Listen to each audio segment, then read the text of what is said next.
Hello there, dear listener. We hope you're enjoying this lovely discussion. If you're not already aware, this show is part of a podcast network called KWAZ Radio, a Pan-African Nationalist and Garveyite network committed to showcasing the rich and varied thoughts of African people. We have an exciting lineup of shows that we think you'll enjoy, including the Bitter Medicine Podcast. I think black people acquire too much buy-in. Like, we constantly have to sell black people on things that are beneficial to black people. The Pro-Black Perspective Podcast. I'm fearful that our people are not really studying how to get ahead, and we're kind of, continually staying behind. The Harsh Reality Podcast. To me, it don't matter. I think people are so dumbed down, it wouldn't matter what you reveal to them. They still are in the matrix. They're in the simulation. They're going to keep doing what they did. They lemmings. So to me, it don't matter. The Learning Curve Podcast. Sexual access has never given you economic empowerment. The only person who has ever been economically empowered by a sexual relationship is the wasp and his woman. The Cathedral Cheek Show. When we start rising up to fight for our own, I guarantee you they'll stop doing what they're doing. I guarantee you they would have let their brother go. They was waiting to see what black folks was going to do. Brother Bakari Podcast. Black people love to claim folks that hate them, right? They're a slave master, and they are ashamed of who they really are. The Forecast Radio. Like, if you pray to the same deity as like your enemy, and that God blesses your enemy more than you may want to reconsider who you praying to, And Tanzan, African Mind. Africans generally are welcoming of everyone. Sometimes, to my consternation, I think that they should be less, welcoming. If you love our podcast network, we would be grateful if you could rate and review us on Apple Podcasts. Follow us on social media, like and subscribe to our YouTube channel, and check out our website at www.kwazradio.com for more information.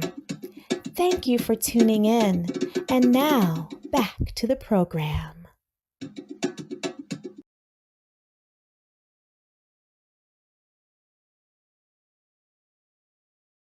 All right. Peace, family. Today we're going to do something pretty cool. So I started remembering an old article I put up on my website. For those of you who don't know, I have a website.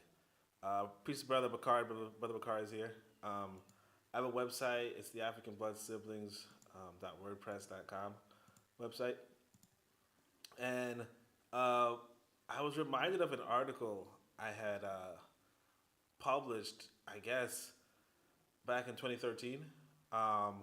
So this was like, basically, Du Bois had given a survey. I think maybe 4,000 people responded, or maybe he got 4,000 responses. But whatever it was, he has this survey where it's something along the lines of, right here, he says, what is the condition of colored people whom you know in regard to good manners, sound morals, habits of cleanliness, personal honesty, home life, rearing of children, wholesome amusement for young people, and caring for old people?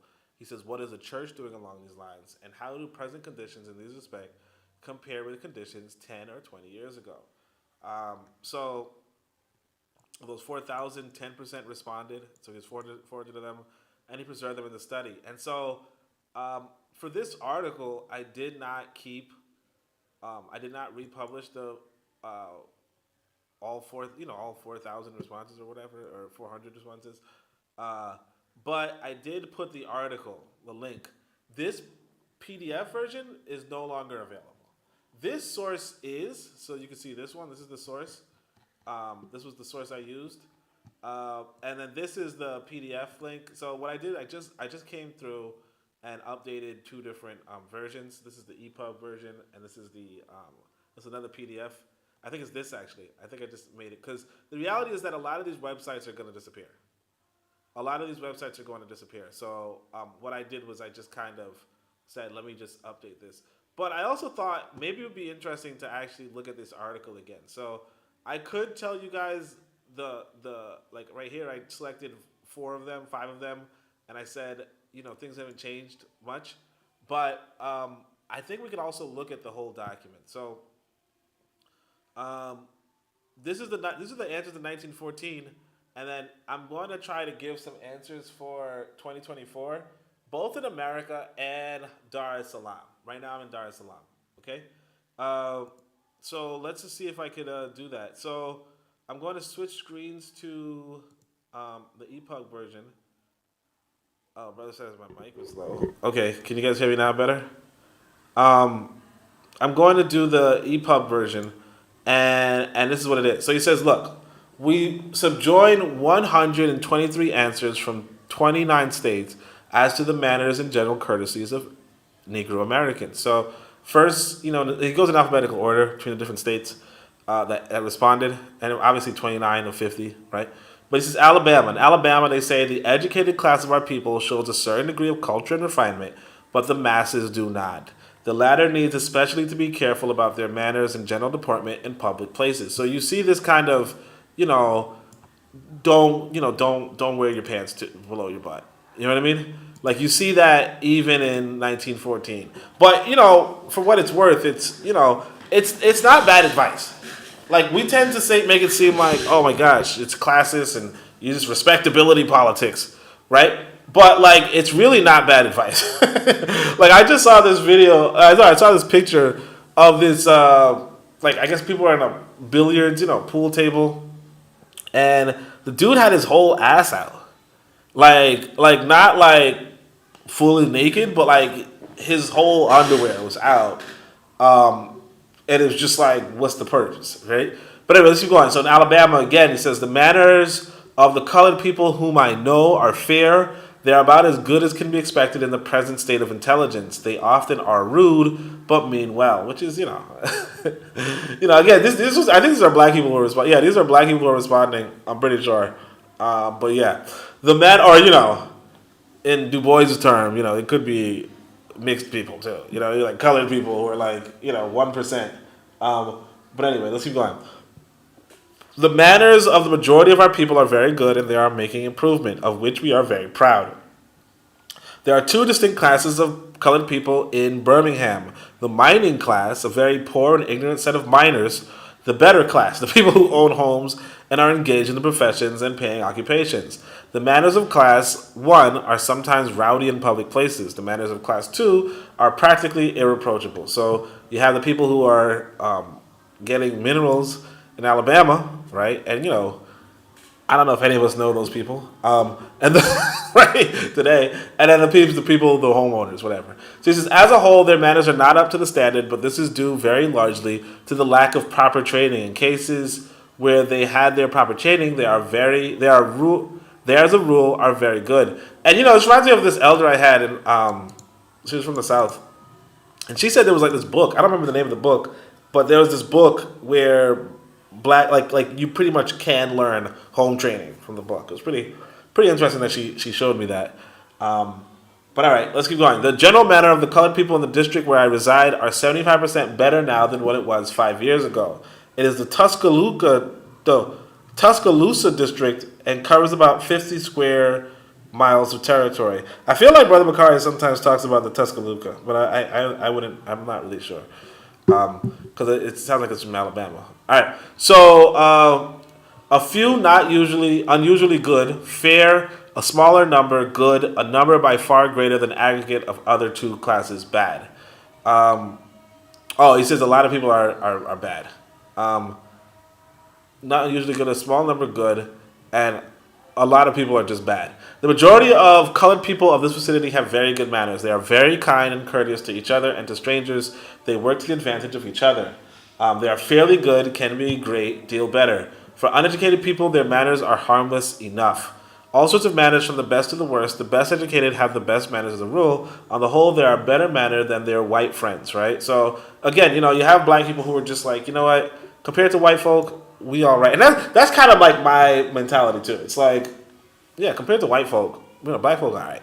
Like I like black folk. You know what I'm saying? Like I like black folk. So in the presence of whites, timid, then obsequious, for the most part selfish with regard to themselves, lack of ease due to restricted contact.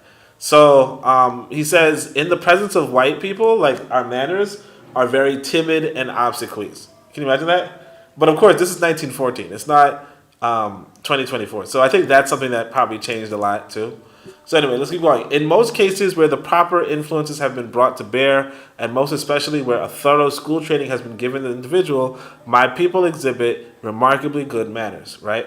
As a rule, I find them very polite, but the rougher elements, such as we find hanging around pool rooms and barbershops, is not so polite. And so again, I told you guys about the pool room guy with his pants down, which is, again, you'd expect that, right? And I think there was that poem, we real cool, we go school, whatever, where it happens in a billiard hall too, and like those black folk are just, as far as the poem is trying to demonstrate, it's like, right? And of course, even if you guys remember the Spook Who Sat by the Door, in that book, a lot of the gangs hang around the pool rooms too, right? Sorry, so, and I could even say this, when I was here in Dar es Salaam, I think I was passing by a pool room, and I'm not going to say there were rougher elements, but they, like you're in the pool room, you're hanging out with a bunch of dudes, and you're doing kind of just bum activity, not bum, but you know what I mean, right? Like what do you have? Like, why are you being overly polite? You're in constant competition with a bunch of dudes, losing money probably all the time. So anyway, the happy, cheerful, carefree disposition of the Negro makes him at times seem loud and ill-mannered, but this must be charged as often to his peculiarity as to his persistent bad manners. One has only to note the courtesy and consideration shown to women in public places to become convinced that there is improvement in both the lettered and unlettered Negro. So he says, we're loud and ill-mannered, but this might just be a peculiarity as opposed to bad manners. And I mean, I feel the same. Like, honestly, when I'm around a bunch of brothers on the trains, I kind of get loud too. You know what I mean? Like, I get loud. Like, when I'm with brothers in public, I'm loud. Why not? What's the point of whispering? But good manners are inborn instincts in Negroes everywhere, especially in the South. Okay, we found the FBA, right? No, I'm joking. I'm just messing. There are a number with very good manners, but they are sadly in the minority. It seems not because they do not know good manners, but rather they prefer to be rude. So now we go to Arkansas, right? He says, I cannot say that our young people are as careful as they might be, certainly not so much as I would like. Among the more enlightened and cultured, the number of those who exhibit good manners is large, but there is a large class of careless, rude, and coarse-mannered people yet untouched by the influence of culture. The manners are not what they should be, and fair, there's room for a great deal of improvement. So for California, it says very much improved. For Connecticut, one person said, as time goes on, they are improving along this line. Education and the refinement associated with it are doing their work well. Among the lower elements, there is a real lack of good manners, but among those of training, that is of ordinary training, there is a fine sense of fitness of things and conduct. In Delaware, someone just says good. In D.C., someone just says generally good. Another person says, this varies with the social grade and opportunity for contact with cultured people. Judged by the American standard, they are governed by fear of disapproval rather than by habit of regard for the presence and feeling of the other man, and are better mannered than a class of whites of a better economic condition. They imitate the bizarre and unusual rather than the spirit of social intercourse. They inquire for your health not because they appreciate the value of it, but to be pleasable, polite. They remove their hats and bow to position and authority rather than to indicate conscious courtesy. So, this is probably a pretty accurate statement. And this kind of reminds me of my son over here, where he says, they are governed by fear of disapproval rather than by habit of regard for the presence and feeling of the other man. Like with my son just now, I told him, watch a movie, like on YouTube. And I come into the room and I see him on his phone, and he just immediately, he sees me, he sees I catch him, and then he just kind of hides it. And I think I shouldn't even say this is my son, because this is like both boys, like my wife's son and my son, they're both kind of like, oh, you caught me. And, they're kind of doing things where it's like, if you can't see me, I'll do it. You know what I mean? Which is not good. As opposed to so that's actually a pretty interesting thing to see. And of course, this whole, they imitate the bizarre rather than so on and so forth. They inquire for your health, not because they appreciate the value of it, but pleasable. That's, how are you? How was your day? That's something. And then, of course, they remove their house and bad. Yeah, I see this because even with my kids, I'll call both of my kids, right? Even my kids, they're kind of like, they come into the house. So one thing I like about African Americans is that if you go into one of their houses, right? Or I don't know if it's African American or even Jamaican American. I don't know. But like basically, you're supposed to go and greet the elders. You're supposed to go look for the elders and greet them. That's kind of not a thing in this country, in Dar es Salaam. So, or in Tanzania. So it's like, you can just walk in and not even say hi to the person. Like you don't have to say thank you to the person who opened the door for you. You just kind of just walk in and just do whatever the hell you want. And it's just like, what? So I had to kind of tell them. But anyway, so not at all such as was to be expected, considering that manners should improve with the acquisition of knowledge. The lack of good manners among us supplies a cursed prejudice with a specious excuse for Jim Crowing the race and makes of the Jim Crow a hell. So, I guess, 1914, they were acknowledging Jim Crow, obviously, but also saying that it made our people rude to each other, right? So excellent with a large... Actually, I don't really understand what he was saying, but, maybe you guys do. But anyway, excellent with a large majority of the people, but very reprehensible with a great portion of the lower classes. So now you got Flo Rida. So Flo Rida, it says 60% of them very poor. Perhaps have been instructed but not introduced into practice. Especially is this true of the young men. We have gentlemanly and ladylike manners among the boys and girls that have attended our good schools, but there is much rudeness and even coarseness among the young ones who have not enjoyed, or rather have not availed themselves of school privilege. Hold on a second. Let me,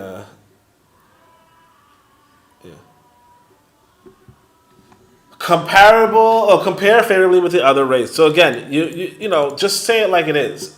We're not as rude as white folk. That's what it is. He goes on. He says, the other person says, I think they are improving as they become more and more educated. Good speakers and leaders help our people very much. They're all eager to learn and improve their condition.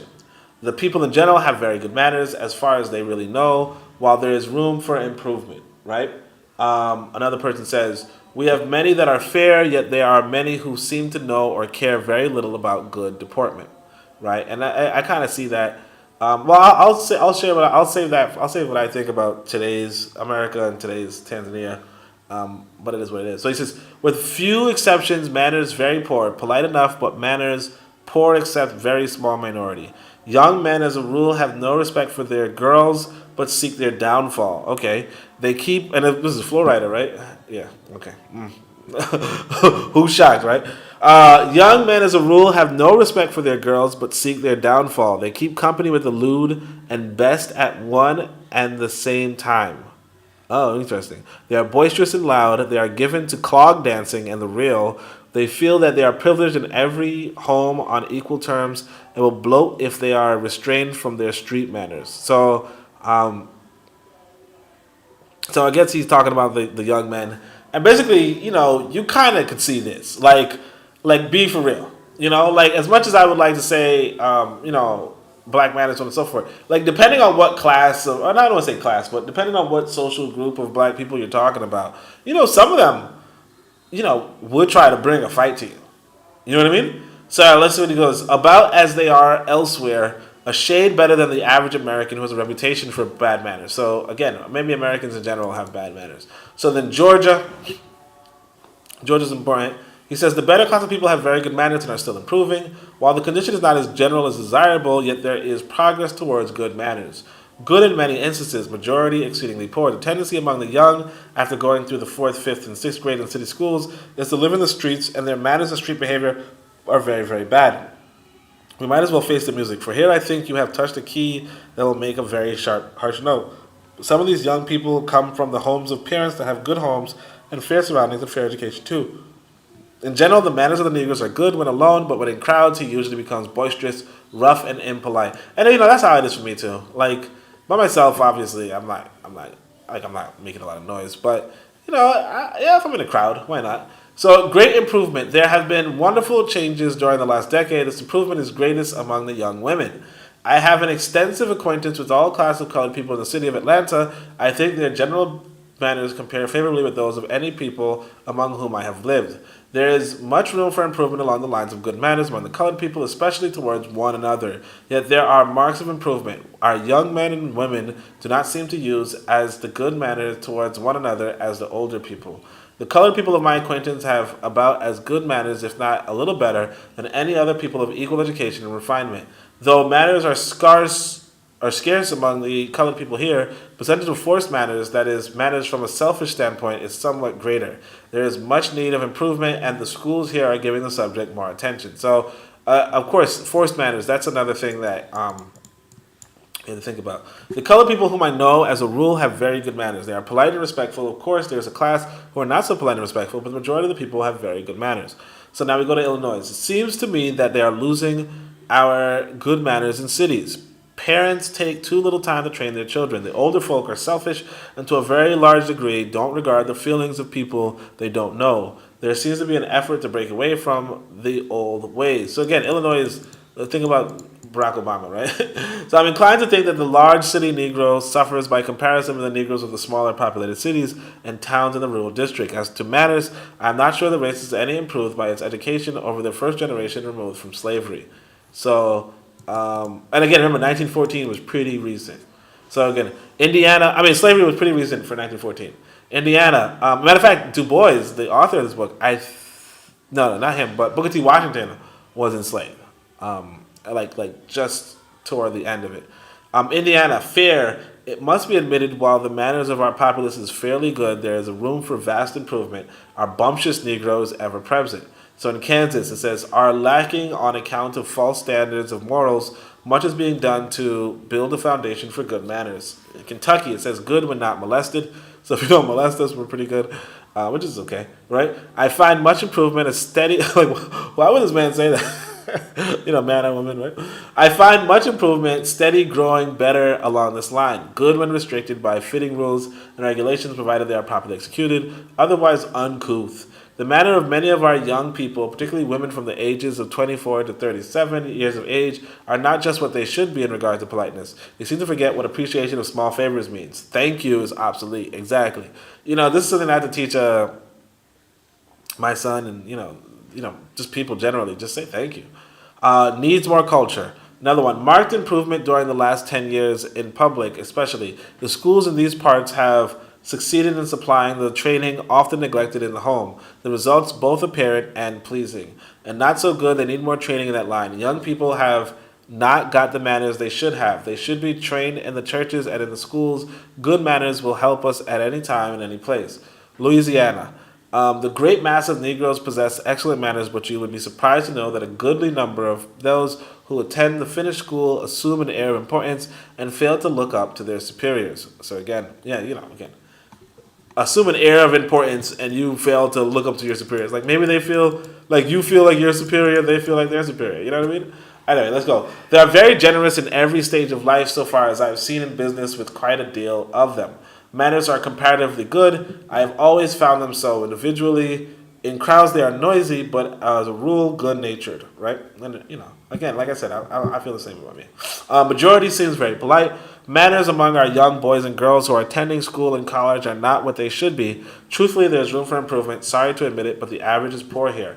So he goes to Maryland. They are improved wonderfully. I find among people with whom I work no great lack of manners. As a rule, they are kind, polite, and respectful. The phase of development of the Negro here is very good. However, something must be done to touch the boys and girls along the lines of, or we may have to soon change our statement. In Minnesota, it says the manner of the races here are good and compare favorably with those of the dominant race. Mississippi says they are growing much better throughout this community as our people educate themselves. And another one, he says, Negroes here are very well behaved. I find them too ready to resent minor insults from one another, while they calmly suffer any indignity or insult from whites, possibly due to a lack of protection before the law. So again, this is a really important observation. He says, look, we're well behaved, but if you give us a minor insult, we will resent you. However, we will suffer any indignity or insult from whites. And this probably has to do with our lack of protection before the law. And again, this which kind of tells you that the law is, or the protection of the law is probably more important than we let it off to be. Because it can affect you culturally if you are not protected by the law. I don't like this guy. I mean, obviously nobody likes this guy. He's a fucking pedophile. But I think I heard one snippet of this guy before, and actually the snippet was agreeable. So what's his name? I can't remember, but it's like, Polite. So Polite says something like the reason why. No, he's like who if a young black person, who would they attack? Would they attack a white person or a black person?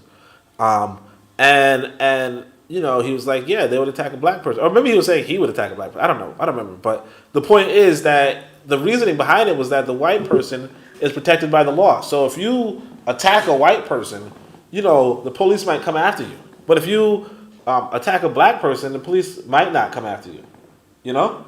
Brother McCarty says, am I going to put the link in the chat?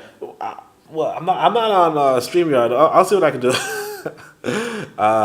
I'll see what I can do if I could find a link. Because I'm not on StreamYard, but I think I could probably fashion a link. I just got to remember how to do that.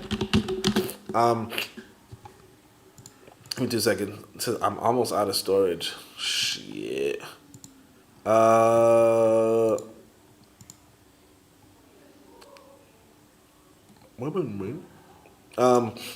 me 2 seconds, fam. So I could do a new meeting, start an instant meeting. All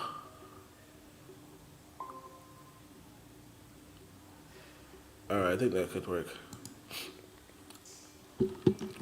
All right. Let me put a link in the chat. All right. By the way, I don't know how the audio's holding up, but we can keep going. So I have a link up there. So Missouri, he says, manners are good. Boisterousness and rowdiness are exceptional in public conveyances or in halls and on the streets. Exactly. I should think it might be called a result practiced by those who are educated to know and trained to practice the rules of good morals.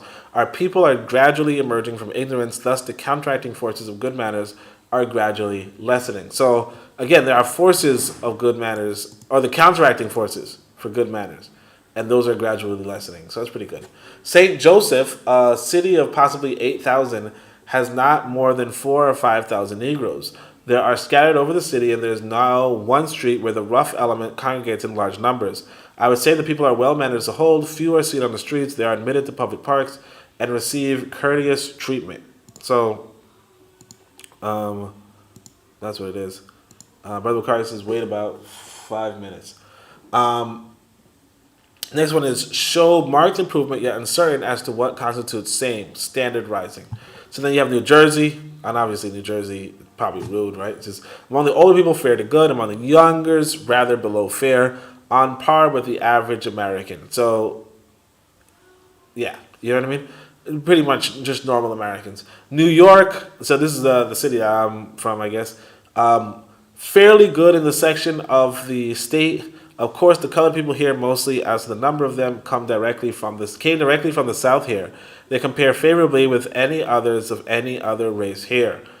Of course, New York is not known for its politeness, so I don't know. But apparently back then, we were like, hey, we came from the South, you know? All right, so considerable carelessness, thoughtlessness as to manners, but noticeable improvement constantly seen. Little viciousness, teachable with the jolly spirit so overflowing that it's difficult to get them to be seriously thoughtful. Spirit of reverence greatly lacking among the young people. Generally good, somewhat conceited. The majority of the colored people whom I know have very good manners, especially towards strangers. And it says there are between 700 and 800 colored persons in the city of Troy, sharply divided into two classes. The one made up almost wholly of members and adherents of the colored Presbyterian and AME Zion, and of the various white churches. The other non-churchgoers, about 300 of the former and 400 of the latter, class A good, class B poor. So, this guy is, the city of Troy, and he's like, look, half the population goes to church and another half doesn't, and the other half is rude, but it is what it is. I mean, of course, right? So North Carolina are generally good among the colored people, are very much improved. Their deportment is much better now than in the past.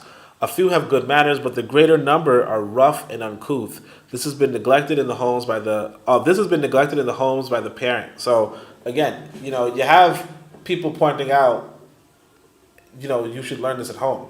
Politeness and refinement are lacking in most of our young people. Respect for the aged and those in authority is not adhered to as it should be. We find one here and there with refinement, showing it in their daily deportment and life.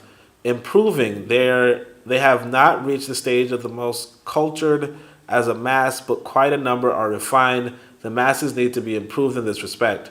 Our town is divided into two very distinct elements, viz., the factory and non-factory elements. The former is exceedingly good, while the latter would not get as high an average. Their manners could not be considered bad. Okay, so then now we go to Ohio. He says, I would say that they are far in advance of many other races of people, which is good. In our city, the condition is not one that gives us fear only on a few streets where the saloons are located. So he's like, we're not living in fear except for where the I guess the white bars are, right? So the colored people are here, or maybe not even just the white bars. He's just saying that the worst elements are going to be hanging around the bars, which again, like, is a normal thing, normal thing. Like in New York City and Brooklyn, I never went to a nightclub, Like when I was younger, what you would hear about a nightclub is there was another shooting, like black folk would shoot up nightclubs. So I just never went. I later learned about lounges, and I did go to those, after some sisters coaxed me into it, right? But generally speaking, like even when I was going to lounges or what have you, or bars or what have you, I just never made it to a nightclub, Like even to this day, I can't, it's too late now, but yeah. All right, so the colored people here use good manners with one exception, and that is a tendency towards boisterousness. I mean by this loud talking and laughing, which seems to be a trait of character not yet overcome by culture. So again, this is something that I do too, It's just, why not, right? Oklahoma, the truth and nothing but the truth. There are few who possess this grace. Every day I see the Bible is more and more true. We are truly living in the last days according to the 2 Timothy 3:1-17. Read St. Matthew 7:13-14. Few there be that find it, right? So again, this was 100 years ago, and you had black people talking about we're living in the last days, okay, right? And then, in 100 years from now, they're going to say the same shit, whatever. There is, I think, a steady improvement. There seems to be a decrease in boisterous conduct. Oh, no. Of course, I think black folk are still boisterous today. I mean, at least I know I am, right? They have improved 50% over 5 years ago, and I can candidly say that the condition of my people along the above line is very hopeful. The manner of the Negro of this community are not far below standard. Their street manners and conventional etiquette are fairly commendable. So he goes to Pennsylvania. It says, I'm living in the North for the first time. I am a Virginian by birth. The colored people of the North have not the good manners of the colored people of the South. Of course, there are exceptions to this rule. So, you have this guy from Pennsylvania. He's from the South, and he's like, the black folk of the North don't have the manners of the South. And I don't know, but I could see somebody saying that. Like I said, my elder was from the South, and she would just point out things that they do in the South that, I like for instance, one thing that they do in the South, she pointed out, was that they eat slow. You know what I mean? Like me, I kind of just eat, you know what I mean? Like, blah, blah, blah, blah, blah, blah. But, she's like, yeah, in the South, we take time to chew, so, it is what it is. But I was just like sitting down waiting for her to eat, and she's just like, you can't, like, what the fuck, man? Like, I gotta go, man. I'm not just sitting around watching you take 3 bites when I could take 1, But anyway, the manners of the middle class are what one would expect from such a class. The lower strata are vulgar and loud and sometimes annoying, which is, it is what it is. Not very good, except that quite a number imitate in a superficial manner the manners of the upstart white people. So there you have it, right? A lot of black folk might imitate the worst white people, right? And this kind of reminds you of the pranks. I don't know if you guys know, but like there's an element of black folk, well, not just black folk. There's an element of young people who are doing pranks, and it's like stupid annoying, or like doing TikTok content, and it's stupid annoying. But yeah, you have that. The more cultured class behave themselves like others in like situations, so with the less cultured. I think the great majority with good manners.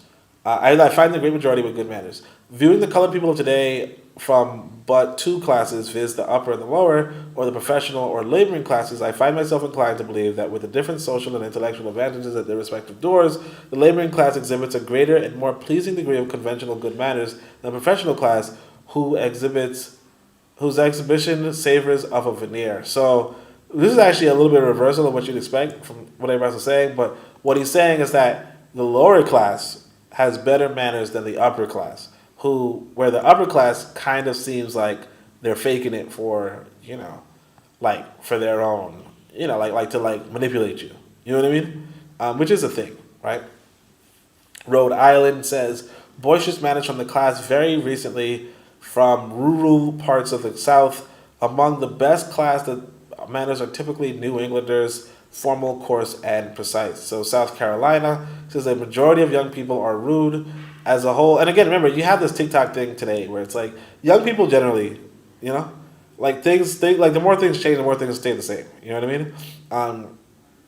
But let me see.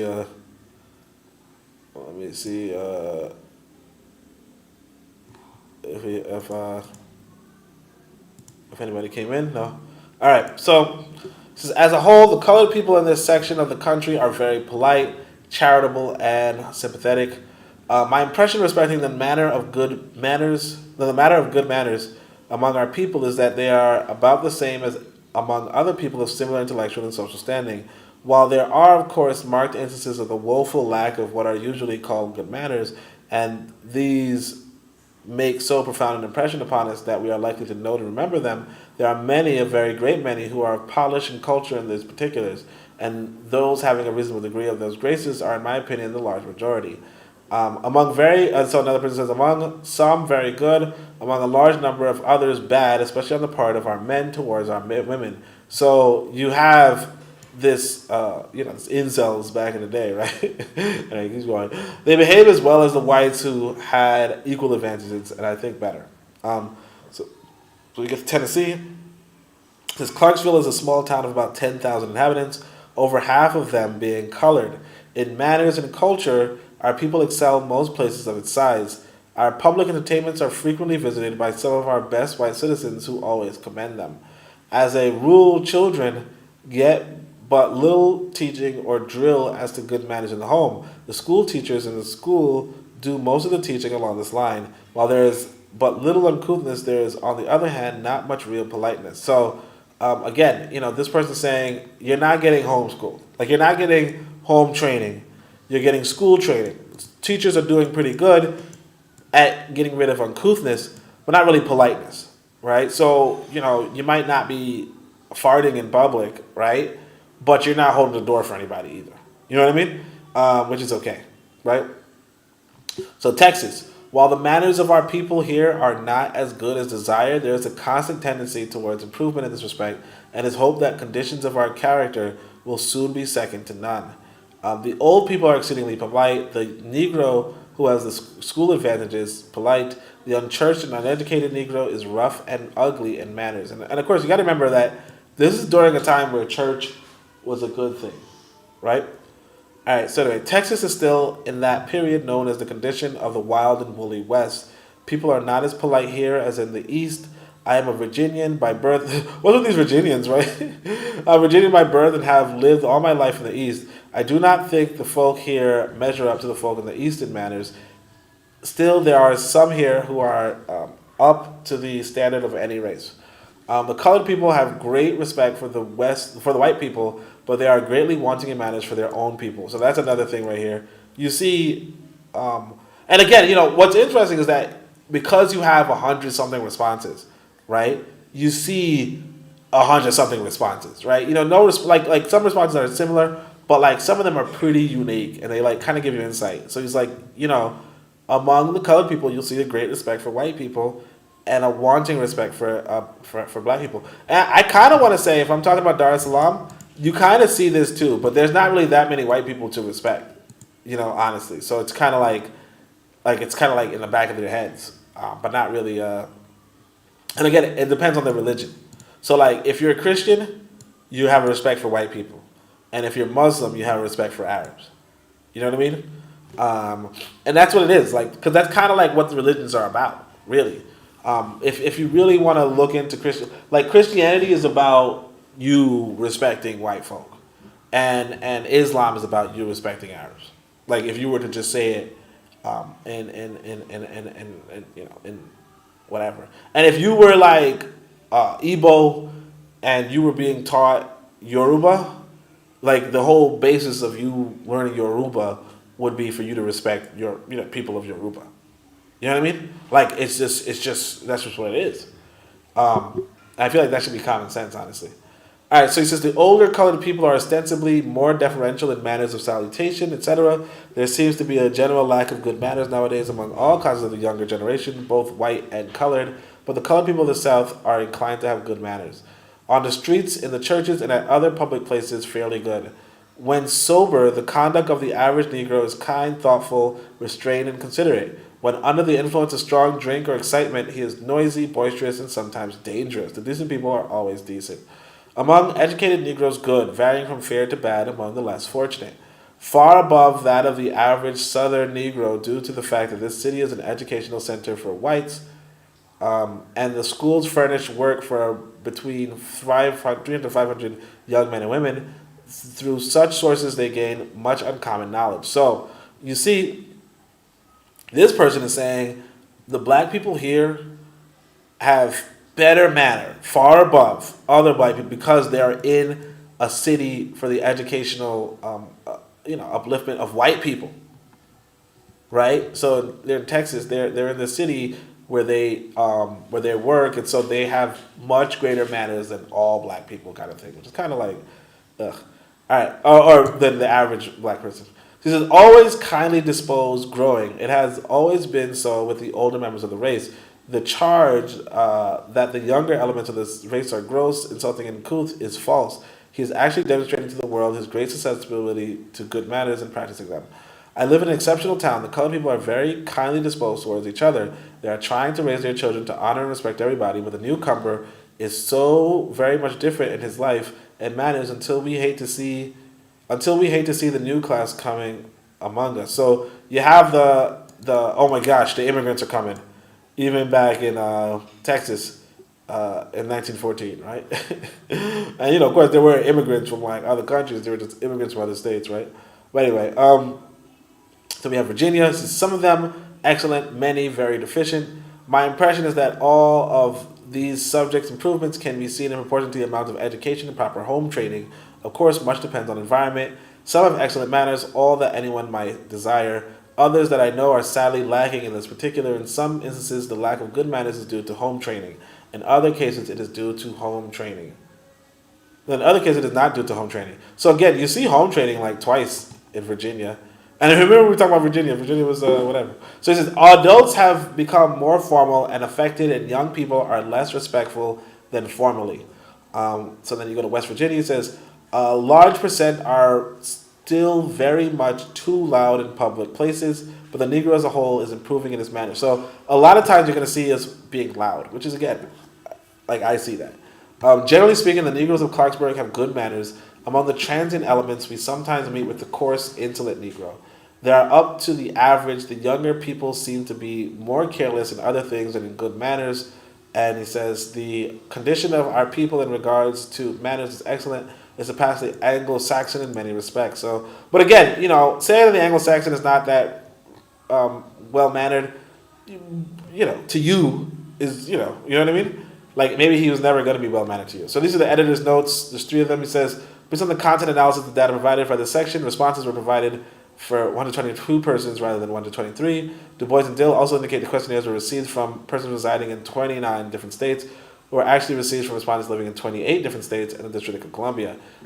Throughout the report, Du Bois and Dill treated the District of Columbia as a state. Some of the individual responses cited include grammatical errors. In these instances, the error has been corrected to enhance the flow of the text.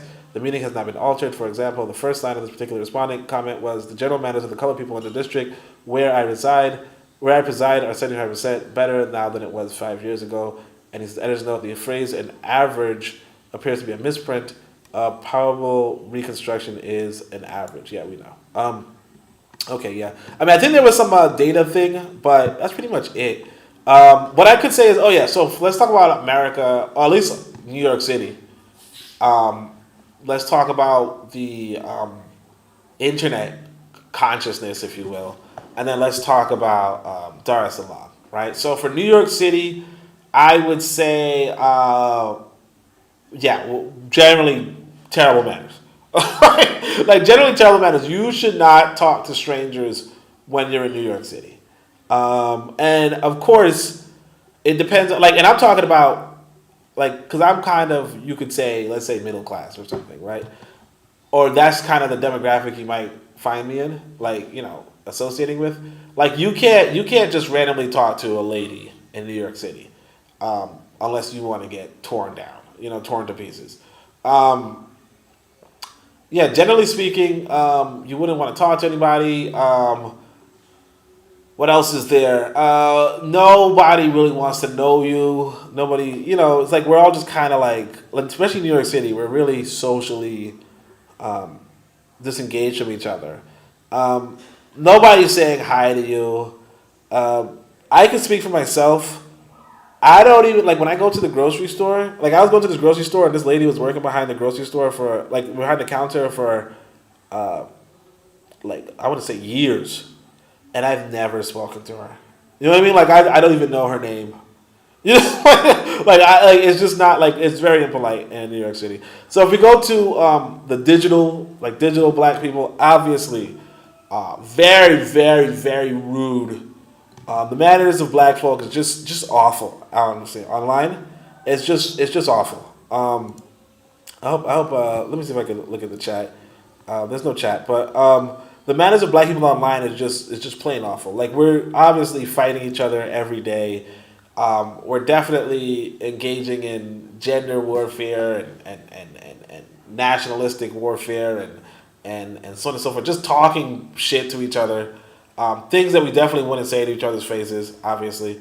It's just really, really a matter. But now what I want to do is I want to come to Dar es Salaam. I'll be honest with you. So like I said, even though the manners are different, they're pretty damn good in Tanzania. So one thing is, somebody who's like me, I'm in my 30s, honestly. But somebody like me, walking around in my 30s, people up to the age of 19 are telling me shikamo, right? Which basically means when a stranger sees you, and this could go from ages, let's say 4 to 19, right? They will tell you shikamo, which basically means I respect you, elder. You know what I mean? Now I'm, not an elder per se, and if you're 19, I'm definitely not an elder, right? But even people who look like they're in their 20s are telling me shikamo. Okay? Which is kind of what the fuck? You know what I mean? You think you got game, and then, some little 20-year-old sister's going to look at you and say shikamo, and you're like, what the fuck? I don't know about that, but, it is what it is. But, even I said, the young people, the kids, the kids coming from school, they're just telling you, I respect you, But like I said, as far as my family's concerned, they're who I spend the most time with, right? They can come in the house and not say anything, Now, granted, they're under the impression that I'm do not disturb me when I'm in my office, right? But even, which is kind of polite too, you know what I mean? But even so, it's I'd rather you say hi at least, What else is there? Oh yeah, so obviously men get some respect in this country, a lot of respect in this country, honestly. So if you're a guy, you can yeah, like you get a lot of respect. You get like even regardless of your socioeconomic status, like you still get respect as a man. You know, and I'm not saying that you don't get respect as a woman. It's just that like in America, if you have a bad socioeconomic status, like nobody gives a shit what you gotta say. You know what I mean? But like in Tanzania, now I'm not saying like bad, like oh I'm a homeless person, but I haven't really seen too many homeless people, honestly. I mean, I did see like a handful, not a handful. I want to say like one or two, and I'm not going to say that they get that good respect, obviously, because if you're walking around panhandling, you're probably not going to get that much respect. But I mean, like in America, like if you're not making a certain amount of money, like people are treating you like shit. You know what I mean? Whereas in Tanzania, it's kind of not like that. Like as far as I can tell. I mean, as far as I can tell.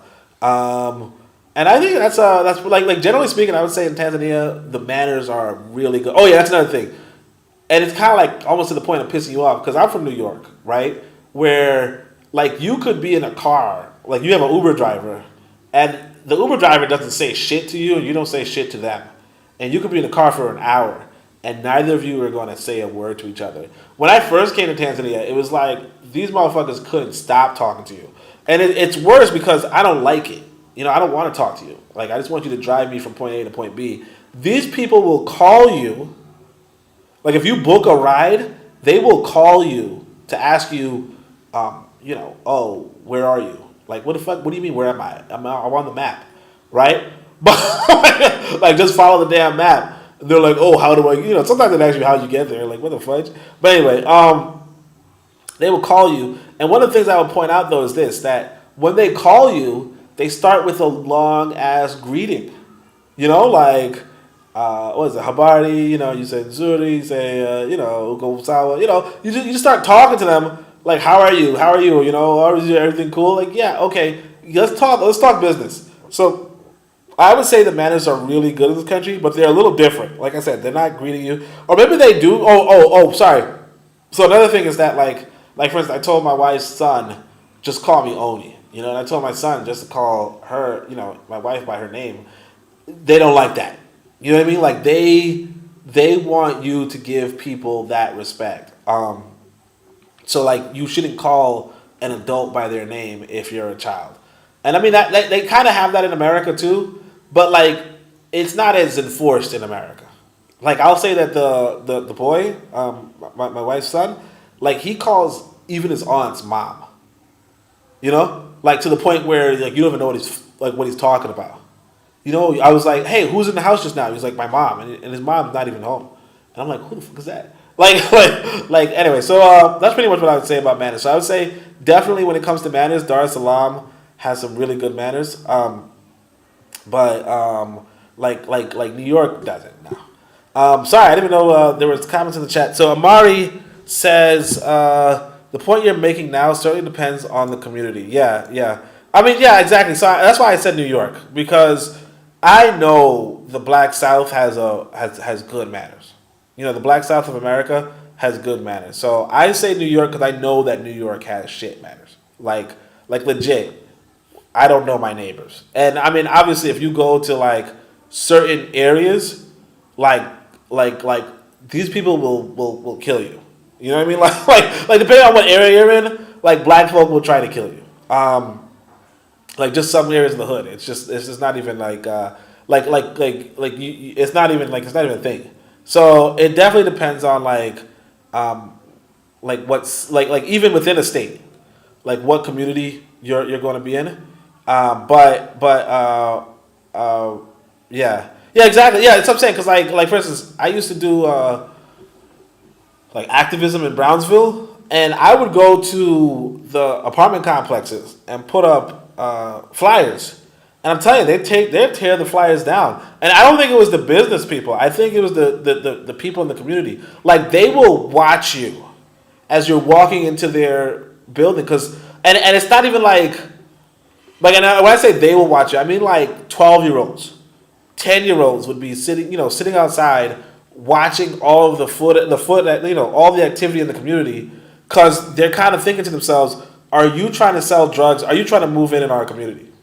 You Are you trying to move into our neighborhood and sell drugs on our turf? Which is like, it's just a completely different, like a completely different lifestyle for most of us. You know what I mean? So like, so I say that to say, yeah. I mean, obviously, like that's what I'm saying. Like, it depends on where you are, but yeah, if you because I think some sister was telling me, I think she's in Chicago or Detroit, where there's like, I don't know what they call them.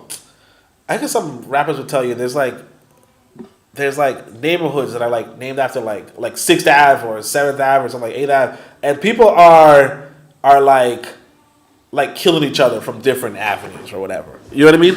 Like from different street. So it's like, and yeah, Brownsville is the hood. Like I remember this lady. I was in this Brownsville thing, and I came out and I saw this lady on the bus stop, and I don't know why, but I struck up a conversation with her, or she struck up a conversation with me. Who knows, right? And she's like, she just came from the shelter and she wants to go back into the shelter because the building that they gave her for free or whatever, right? I guess it was like, how free housing or whatever it is, right? They were like she was like, we were getting shot up. Like people were coming to our windows and shooting at the house. And the people who were coming to their windows and shooting at the house were the people from the building across the street, So she was like, yeah, I'd rather be in a fucking shelter because this shit ain't right. So it definitely depends. Actually, I should say this. So in Tanzania, that's what I don't like about the madness here in Tanzania. So the people in Tanzania they will say things to you that they want you to hear. They know you want to hear. So, which is not good. So like, I have some problems with like certain businesses. Like for instance, right now I have the internet. I didn't have the internet for a long time because I was applying for a certain government, socialist internet, whatever, right? Like the government run internet brand. Let me tell you this. These people will just tell you anything. So they did not have the infrastructure to provide me with internet. But instead of saying, oh, you are outside of the area in which we could provide you internet, they were like, just wait a week and we'll give you internet. I kid you not, 5 months, 6 months later, I had to be a Karen. I had to go to their freaking office with my muscle shirt, okay? And start threatening people. I was like, I'm finna get deported right now. But I had to start threatening people like, what is the freaking answer? And then finally somebody said, oh, you wouldn't get this internet service for another month. At least. But like everybody else was like, oh, it's any time between now and, whatever. And it would be like 2 months past, 3 months past, and just no word, nothing. So yeah, like people here will tell you what they think you should hear, which is kind of polite, but also like not what you like. You know what I mean? Like it's just, don't tell me what I want to hear. Tell me what I need to know. You know what I mean? Amari also says, but then I acknowledge that you were focusing on black communities. They were focusing on black communities. Yeah, it depends on black communities. Black communities. I mean, obviously, white communities. I've never been in a white community, honestly. I shouldn't say I've never been. Like, obviously, the area I live in New York, is kind of a mixed community. So like one of my neighbors is a white person, another neighbor is like a Jew. You know what I mean? Or one of the neighbors, like a lot of people, like there's black people, there's Jews, there's white folk, in the communities, all that kind of stuff. So, obviously I've had, I know of them, but like, I mean, as far as like, oh yeah, the small hats, I would say this, when I was younger, they would just run away from me, like blatantly, like, oh my gosh, I'm afraid of black people, and they would just run away, and it was just kind of like, I was like the least intimidating black person there was. You know what I mean? At the time. So it was just kind of like, and I was a fast runner too. So it just didn't really make much sense why somebody would run away from me. But it is what it is. Anyway, yeah. But yeah, black folk, yeah, so it depends on like the area. Obviously Brownsville. But like, I'm just talking like generally New York. I would say if I were to categorize like the demographic that I would hang out with, maybe I would say like the downtown demographic. like the demographic that goes to, First Saturday, you know, Target First Saturday. I used to go there, but or the BAM, or that kind of stuff. Dance Africa, like that kind of demographic. It's not necessarily rich, it's not necessarily poor. It's kind of like in the middle. And generally speaking, I would say they're not really that polite. Women they're not really open to so on and so forth. Oh, another thing about New York, I would say, and I guess I'm guilty of it too. But we would ghost you. You know what I mean? Over the smallest things. We would just ghost you.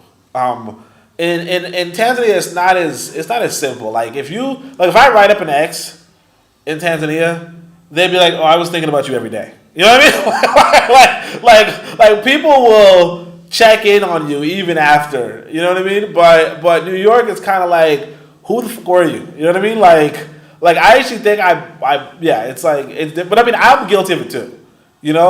Sometimes you're talking to somebody and you're just yeah, never mind. But yeah, generally speaking, I would say, and as far as the loud, I would say black folk are definitely loud in America, myself included. I don't know about, I don't think people are loud in Tanzania, honestly. They don't even, PDA, public displays of affection, aren't even a thing in this city. Now, I do it because I'm I don't give a shit, But most women are no, let's not do PDA. So that's pretty much it. So I would say, I would definitely say if you're interested in good manners. Well, again, I don't know too many countries. Ghana was pretty good. I definitely recommend Ghana. Tanzania is not really I plan on living here, but Tanzania is not really that great. You know what I mean? Although I mean, it's up to you. It's up to you. Again, Tanzania is cheap. So really, if it's cheap and safe, Tanzania is also really, really safe. I'll say that. So one thing I can tell you guys is this. So the tribalism, right? Tribalism in Kenya is allegedly pretty big, but tribalism in Tanzania is non-existent. Okay, tribalism in Ghana doesn't seem. I haven't seen it. But tribalism, I didn't go to Kenya, but from what I hear, there's a bus service, a regular, dollar van. They call them dollar vans in New York, but they call them dollars in Tanzania. The dollar, what it does is brother said he's joining. Oh shoot, my thing dropped because nobody was in. Shit, I don't have the link. Let me see if I can join. But the dollar in the dollar van in America or something. What are they talking about? Let me just join this chat. So, okay, so Brother Bakari is here. So I'm gonna put Brother Bakari inside. I was about to sign off, but hey, Brother Bakari, what's up? What's going on? Can you hear me? Yeah, I can hear you. What's up? Wait, let me see if they can hear you. I don't think they can. Yeah, man. No, Okay, here. Sorry. Talk again. let me see. I don't. Can they hear me? Yeah. I put on desktop audio. Oh, okay. So, I was listening, man. I'm gonna tell you when you said Mississippi, it just not just Mississippi. You said something, but all the states you was talking about. I'm gonna tell you something. Do you remember that one time me and you in Forecast was on the live, and me and you, we were cracking jokes and laughing, and somebody got upset with us laughing. Remember that? Oh yeah. It's kind of like the same thing, right? How you handle yourself, where you shouldn't, why you doing, basically she was saying all this laughing in the public. That's old school, how black people you were considered, I guess, respectful, I guess. You don't laugh in public because it come from the laughing barrel law. If you get caught laughing in public, you they can put your head in a bear for laughing in the public, right? So, but at the same time, as she was telling us, don't laugh in the public, which is respecting other people, right? She was getting upset with me and you. Remember? Yeah. I remember that It, shit. it it's the same thing. And when we talk about, because I noticed every state that you talked about, every city, every state, they were courteous to white people, right? But they would argue with black people. It's the same. It's the same thing today. When I tell those blacker people, why don't y'all say nothing about them white folks? Y'all scared of Donald Trump, them, but y'all quick to come over here and argue, or you're quick to come around and argue with a black person about anything, but you scared of other people. We still, in a sense, the majority of us still live by those same Negro codes, if that makes sense. Oh yeah, you're right. You're right. Indeed. Yeah. Oh, so Amari's here. Uh, Amari, yeah, what do you want to add to the conversation? Nothing right now. I was just listening to what Brother Bakari had to say on that and agreeing in that internalized dynamic that's been passed down through generations with regard to how we engage with our own folk and how we engage with those Yeah. side of our So communities. yep. So why only something me and you spoke about earlier, and I played the video and you remembered it. The way FBA, their leader, the guy that created the fake museum in California, the way he would talk about black people, the way he'll crap on black people, the way he'll do all that.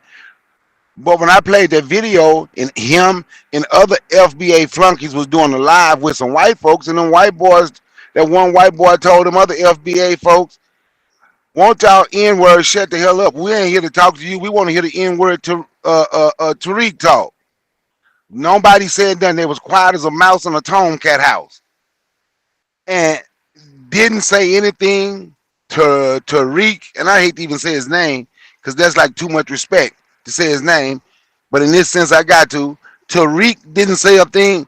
They were all okay with that. But I've heard him just constantly crap on black people over and over and over and over and over again. And we still going through this today. And I'm telling you, we're going to have to separate from that mindset. We like to talk about separation.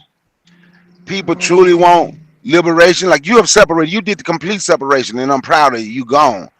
You went to the mother continent. You went home. But for the ones who can't go and you want to be here and we trying to do something, in all honesty, we are going to have to completely, in all honesty, we're going to have to separate ourselves from them mentally until they are willing to come around. I'll hear the mic. You know, you remind me of. I guess I gotta admit I'm guilty of it too. But like, uh, what they call like white people voice. You know, like when black folk change their voice so they could talk to black, so they could Code talk to white switching. folk. You know, The and I code mean, switch. you said self snitching. I said code switching. Yeah, code switching. Yeah, that's true too, right? Yeah, code switching. But like, I feel like I'm guilty of that. You know, like if a white person's on the phone, I'll be like, "Oh yes, how you doing?" Blah blah. You know, when the person's on the phone, you're like, "All right, man." You know, like you can let loose. And you know, I'll say this: I don't know if that's a thing in Tanzania. I don't think it is because there's not really there's not really that many white folk for you to code switch with. You know what I mean? But it just seems like you always gonna be your black self. But like, yeah, like we have a lot of code switching in America. And I gotta admit though, I did have this what was it, African American colleague who just sound like an African American woman all the damn time. And but of course, you know, I don't know, I guess they kind of do.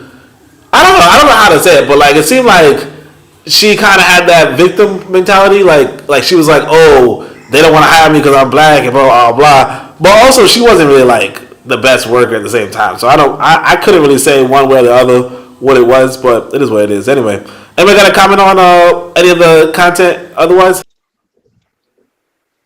Yeah, you switch right, and you always business, and trust me, the Black Business Network on YouTube will be coming soon. But once again, I'm gonna get back to that. But I talk about business a lot, right? And I realize sometimes when I say I'm gonna try to help people get a contract, help them do this, help them do that, it's hard for me to help them because I'm me all the time. I don't switch up, but I notice people switch up. So if I try to, this is just how I speak. One of my homeboys went with me one time. He was working with me. He was like, "Dude, these people give you these contracts. You talk to them. You you talk to them. Yes, I talk to them just like I talk to anybody else." He was like, "Dude, the way you talk to him, the dude came and asked you a question. You're like, what, man? What you want? Don't you see me busy?" I'm like, that's just who I'm gonna be, me. But I notice when I'm trying to help other people and I introduce you in there code switching. So me being who I see, what I do, it worked for me, right? Me being me absolutely worked for me. Me telling somebody else, man, you ain't got to switch up, don't always work for them. I told you, man, I remember this restaurant called my company to talk about a contract, right? And they called me to a meeting. And I was out and about taking care of stuff. I went to that meeting. It was me and it was three other white folks that was there. I went to that meeting with my hoodie on that said black love plus black dollars equal black power. They looked, but I got that damn contract. But me doing it don't, I noticed when me being me work for me. I can't get other people because they are willing to code switch. They are willing to do certain things. And I'm telling them, no, dude, don't do that. It ain't going to work. Like I had a homeboy. I'm like, man, don't do that for him. He's like, why? I'm like, he ain't going to give you this contract. Yes, he is. He said that. I'm like, dude, I got you this job right here so you can come make this money today. Don't give him no discount on nothing because you beating yourself. This dude is not going to give you no contract. Matter of fact, I told you to charge him as high as possible. And you giving him a discount because he promised you a contract. Guess what he went in there and did? Gave him a discount because the dude promised the contract. 2 weeks later, an East Indian dude had the contract that he thought he was going to get. I'm like, dude, I told you. You went and did a damn $2,000 job for $750. Damn! Because he promised you a contract. Bruh, now I'm saying 2,000. The job really was like $1,000, but I tell people my price high because I'm damn well worth it. Oh, I see. Okay. It was about $1,000, $1,200, but he could have got 2,000 for it. I said, dude, I have done everything over here. I said, I done made $5,000 over here in the last 2 days. Got some young men and young girls off the street, 13, 14 years old. Let them come work. Let them make them $200, $300 put in their pocket. Then I had one job. I just strictly went and did it and told them I paid them $200, $300 what they did with me. Then I gave them a job. This y'all money right here, all of it. I said, them kids right there done made them some money. Now you coming over here listening to him. Dude, I already got all this stuff under wraps. He didn't want to listen to me. But I'm going to be me. He code switched. In other words, he went there code switching, being friendly. No, I'm a shrewd businessman. I ain't being friendly with him. I ain't smiling with you. I ain't doing none of that. Dude, we talking about this contract and we talking about how much money you going to give. I ain't code switching for him. It worked for me. It might not work for nobody else. It worked for me. Yeah. No, that's the thing though. It's like the code switch. Like that really is a demonstration that we know how to have good manners, but we only do it for white folk. You know. And now some people are not on that time, and I give them props for that. But a lot of people. But a lot of our people are on that time where it's like, and unfortunately, you kind of see that in the dating world too, where sometimes you'll hear people say, like if they're in a relationship with a white person, they will tolerate the worst behavior, and they will act in a way that's really, like really nice, And then when they come to a black relationship, they would not do the same, which is it's kind of like kind of like hitting yourself in the head, or kind of shooting yourself in the foot. Now, like I said, as far as Tanzania is concerned, I don't really I don't know that, but I did talk to this brother the other day who said he was in Sweden for like a few years or some shit, and then come to find out he came back because he had a white lady at the time, and she was just treating him like shit, and he was like, you know how white people do, and I'm like, first off, I don't know how white people do, but I did it. But yeah, I think the code switching kind of I think that's a really big phenomenon. I think some black people don't do it, but also like a lot of black folk do. And there was like a movie by that actor. I don't like him, but some actor who had like they were talking about code switching and how he was good at it and shit. But it was a low key was a weird movie. Anyway, Amari, do you want to say something? I didn't have anything in particular that had prompted me, but I mean, what was on my mind was just that, code switching as a concept has always been a survival tactic. But that does not necessarily mean that we have always lacked respect within our own communities and with our own interactions. So, like, even going back as far as the plantation, in which the ways in which we would engage verbally and in our mannerisms with those who held power over, the quality of our lives. That's something that matriculates now, as most of the people that hold power over our sources of income tend to be within that same demographic, right? So that dynamic still exists. And so when you have people code switching, it's just an extension of that same survival tactic that comes from the plantation.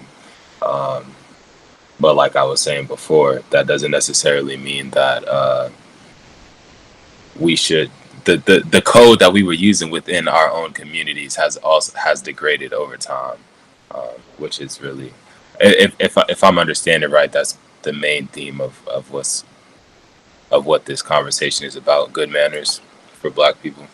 Yeah. Actually, you remind me of I don't know. Y'all can't see Amari at home, but bro got some locks. I mean, I could have put it on, but I don't know if you want me to. But yeah, bro got some. He got the hair like he got some nice hair. But my thing is this. Yeah, we can see Amari. We can see Amari. He got his camera on. We can. It's not on the. I mean the people at home, they can't see it. No, they can't see it now. But anyway, what I was saying was this though. I remember when I was first time going to Jamaica, right? They was like, I remember, matter of fact, when we talk about code switching, because one thing I didn't do in like 20, 30 years was comb my hair. You know what I'm saying? I had never combed my hair. So, but like I also cut my hair, obviously. And I remember when I was going to Jamaica or something, like my mother would tell me, you gotta cut your hair off, because if you don't do it, if you don't cut your hair off, they're gonna cut your hair off, on the streets, Jamaica or some shit, But like, it kind of reminded me, because I just had my wedding, and I was telling my wife, wear your natural, But on the wedding day, even though she planned on wearing a natural, she kind of showed up late to the saloon, all that kind of stuff, and I also told her to put on some, like that, them Egyptian makeup, the eyes of Wajet kind of thing. And, but the response she got from the hair salonist was like, that's like sound like some witchcraft stuff, And not just that, they ended up putting on, they braided her hair and put on a wig. And it don't look right. And they put on some makeup that I wasn't like feeling anything. But anyway, I shouldn't say it too much because, she's in the house. But my whole thing is that, that's another thing that, like, real talk, you could see that here in Africa, too. Where, like, if you're trying to look good as a Christian, or you're trying to look good as a Muslim, you're trying to look like a white person or an Arab, So I mean, I guess this doesn't really tie into good manners type of thing, but I'm just reminded by the brother's hairstyle that, like, real talk, like, Black folk, when we were trying to, like, when I had to apply for a job, they were like, you gotta wear a suit, you gotta dress like a white person, cut your hair off, so you don't look as black as you are. And just try to appeal to that, and that's like what you would do right before a job. It don't matter how your personality is, what your regular dress code is. If you show up to HR, you got to dress up in a suit and cut your hair. Now I don't know if it's the same these days, but I imagine it still is. But I would argue. I would argue that it is still relevant to the topic at hand, because the underlying theme below the way that we present ourselves with our hair, with our dress, and the way in which we engage verbally with people it's the pandering, right? That's the bottom line. That's the bottom theme, the pandering, right? So we be pandering in the way we talk, and we be pandering in the way that we do our hair, whether we pull up with locks with a fro, or if we straighten in our hair, getting perms and stuff. Like it used to be a lot more popular last century, but people still do it now. And the weave and the wigs is still that same. That's an extension of that same behavior, right? I think it's the same type of pandering, but it's a little bit more layered because of the way that our self perception is affected by media and the media that we take in, which negatively affects the way that we, or the relationship that we have with our own natural beauty. But well, if somebody wanted to say something on that, I'll make some space for that real quick. Hey, you know some only what you said. Have you only? And I know you've heard me say several times. I'm not civilized, right? And what I mean when I say I'm not civilized, right? When white folks told the Native Americans, in order to be civilized, eat the white man food, dress like the white man, learn the white man language, and own black slaves, right? That was civilized. I don't even own a suit, and the reason I don't own a suit because they can't tell me that's what look professional because they say, have you ever noticed when black people, like you just said, go to an interview, it's not just that anything when black people, when we are trying to say we're being professional, watch how we carry on. We're gonna go get the suit and the tie. I never liked the tie my whole life. I can name the 2 times I wore a tie. I wore a tie to my high school graduation, took it off right after. I wore a tie to my wedding, took it off right after. I never liked anything around my neck that tight ever since I was little. I know y'all don't know my family, but if y'all did, they would tell you. I always said I don't know why black men like something tight around their neck as much as we can find images of ropes tight around our neck hanging from a tree. I never liked a necktie. They can't tell me, oh, now that's the only way you look good. No, I can go put on me a pair of jeans that I bought for about $10, $12 because I try not to put a lot of white folk name on me. I don't wear that, so I ain't gonna brag on no expensive white folk clothes. I can put on me a button up that I found somewhere for about $10 because I ain't gonna brag on expensive one. Man, and I can put that on. I might put on a pair of slacks every blue moon. Matter of fact, I don't even think I own a pair of slacks no more. But I tell people, I'm not civilized. And I say I'm not civilized based on what this society calls civilized, right? Based on me, I say I fight. I do my best. And we all have certain things that we do. And I'm not trying to make like I'm better than nobody. Because I know it's probably stuff I do that people say, oh, man, I wouldn't do that. And I got you and I understand. But I try my best to fight everything they have done to us every step of the way. So when you said something about your once again, I ain't said it publicly, but congratulations on your wedding. What you had on when you got married on it, I showed that to my lady, and I told her, I said, I'm gonna take that. That's what I'm getting married in. I'm gonna take that style right there. And she was like, yeah, that is real nice. She liked the pictures of you and yours. And we get married, this is what we gonna have. I ain't putting on no. I'm not putting on a. I'm not putting on their suit what they call civilized people. You know, like even the foods they gave us, they say they gave us their scraps to make us civilized. As long as we eat like them, be like them in every way. And I know it's hard to fight because we've been over here for so long under this oppression. So you ain't gonna fight all of it. It's hard to fight all of it. Cause I ate a lot of that damn food, and I'm gonna be honest. That's one of the things I said I do. I know people wouldn't agree with. Like if I still ate pork, If I still ate pork, I would still be eating chitlins. I stopped eating pork because it was making me sick. I'm being honest, I would still be eating chitlins and hog maws. So that's why I let people know I'm not trying to knock nobody because they do certain things. Because I have what I do that people wouldn't do, or that people. You understand what I'm saying? So, but everything that you was reading and talk about, what W.E.B. Du Bois said, it is still majority of that is still relevant today. It is still, and what's the name of that book you're reading? Because I got a couple young people who's reading these books now only that's really into it. I got one of them, a matter of fact, when he finished this one, I'm giving him your book. He's finishing Marcus Garvey book right now. Not the philosophy in the pit, message to black people. Oh, that's a good book. He's finishing out. Yes, he's finishing that one now. He wants Stolen Legacy. I'm giving him your book. What's the name of that book right there that you have, that you're reading these quotes from W.E.B. Du Bois?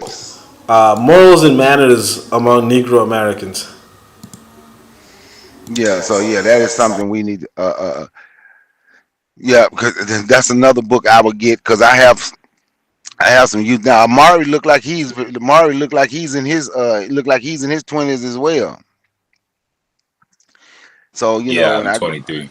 yeah. So I got people from 19 to 25, who's, a matter of fact, younger than that. I got one 17 to 25 that's interested in Black history, that's interested in what we're talking about in the books that you're reading. And only, once again, matter of fact, I got the order more copies because I'm passing your book out as well. You ain't gonna be left out because you're a scholar and you're an author, so your stuff need to be talked about and need to be read too. We don't always have to go back. We got somebody living his life today writing books, so we need to be supporting you the exact same way. Well, this is what Only from the pro-black perspective said. We ain't always got to go back to Garvey and W.B. Du Bois. Put yourself on the map, bruh. I'm with you. I try. But yeah, no. I mean, you definitely right. I actually now you got remembering. So like, even my lady was trying to get me to get rid of my like cover up my hair for my wedding, and I was like, I can't do that. Like Rasta man don't do that. I mean, I'm not Rasta, but I just I just say so. But then I remember, like, there was this brother I had to invite. I had like maybe like 3-4 friends here in Tanzania, right? My friends. I mean, like, people you're not trying to you ain't trying to mess with in the past, right?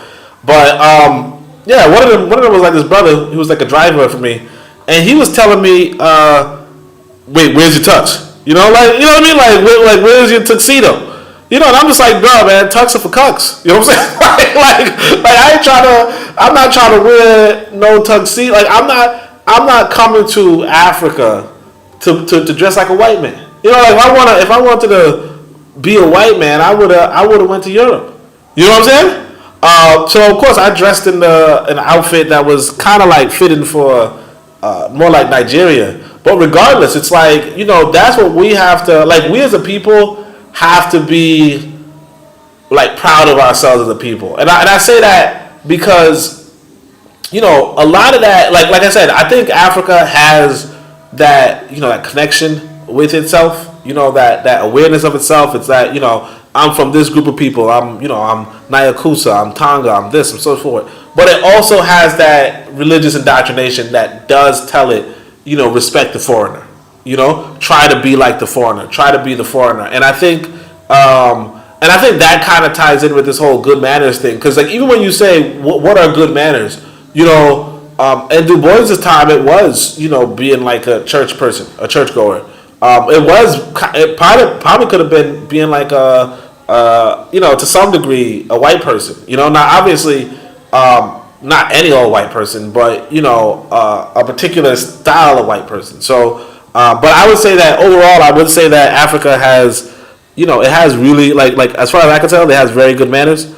And as far as I can tell, there's there's that awareness of your own ethnic group. There's that pride in your own people and your own Africanness. But then there's also that heavy religious persona that does kind of screw up with you.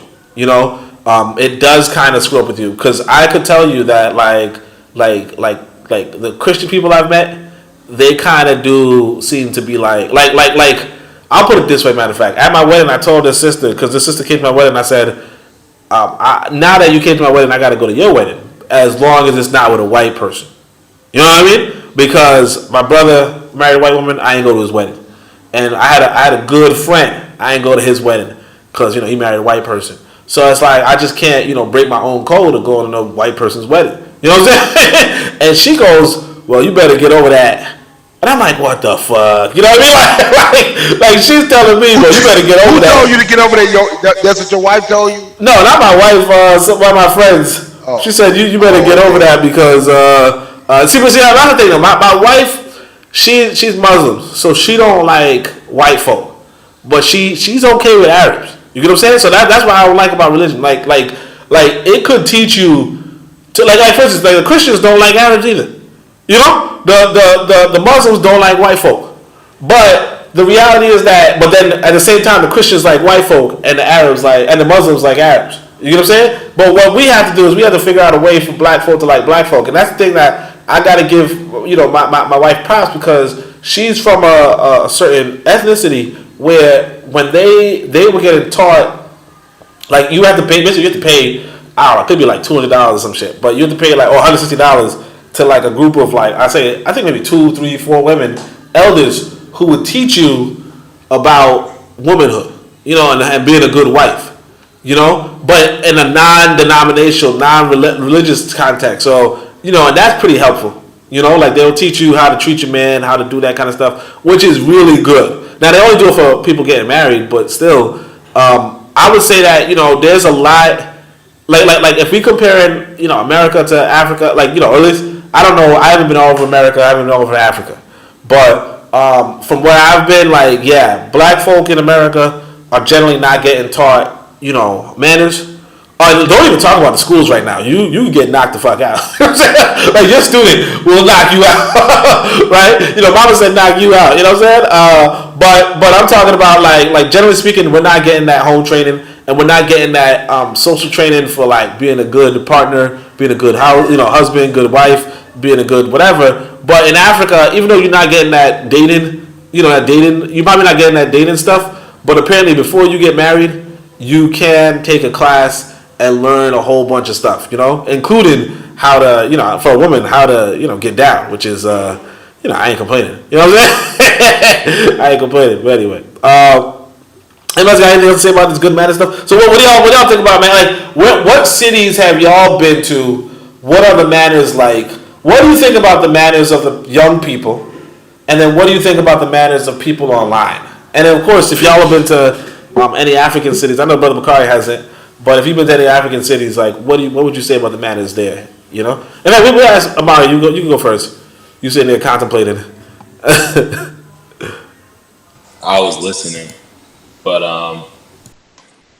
well, I guess before I address the question that you just asked, something that you had brought up in your previous monologue was related to what you wore to your wedding, and you were talking about how you didn't go to Africa to wear no white man's clothes to your wedding, right? So, and then you noted that what you did end up wearing was something that you would relate to what they wear in Nigeria at ceremony in Nigeria. And for the three of us that are in this chat right now, we're all African American. And so when you talk about, us needing to find a way to abstract ourselves from the culture that has been impressed upon us here in America, it's very different for us as opposed to other communities in the African diaspora, because I think it'd be very fair and very easy to argue that of all of the families in the African diaspora, the black family in America has suffered the most when it comes to having their cultural roots stripped away from them. And even through everything that we've endured, even through us being indoctrinated with Christianity, which happened on the continent too, but definitely more so here, there are some threads that have continued throughout everything that we've endured, but anything that we had from when we initially came over here is so adulterated now and so washed down that we basically have to come up with something entirely new.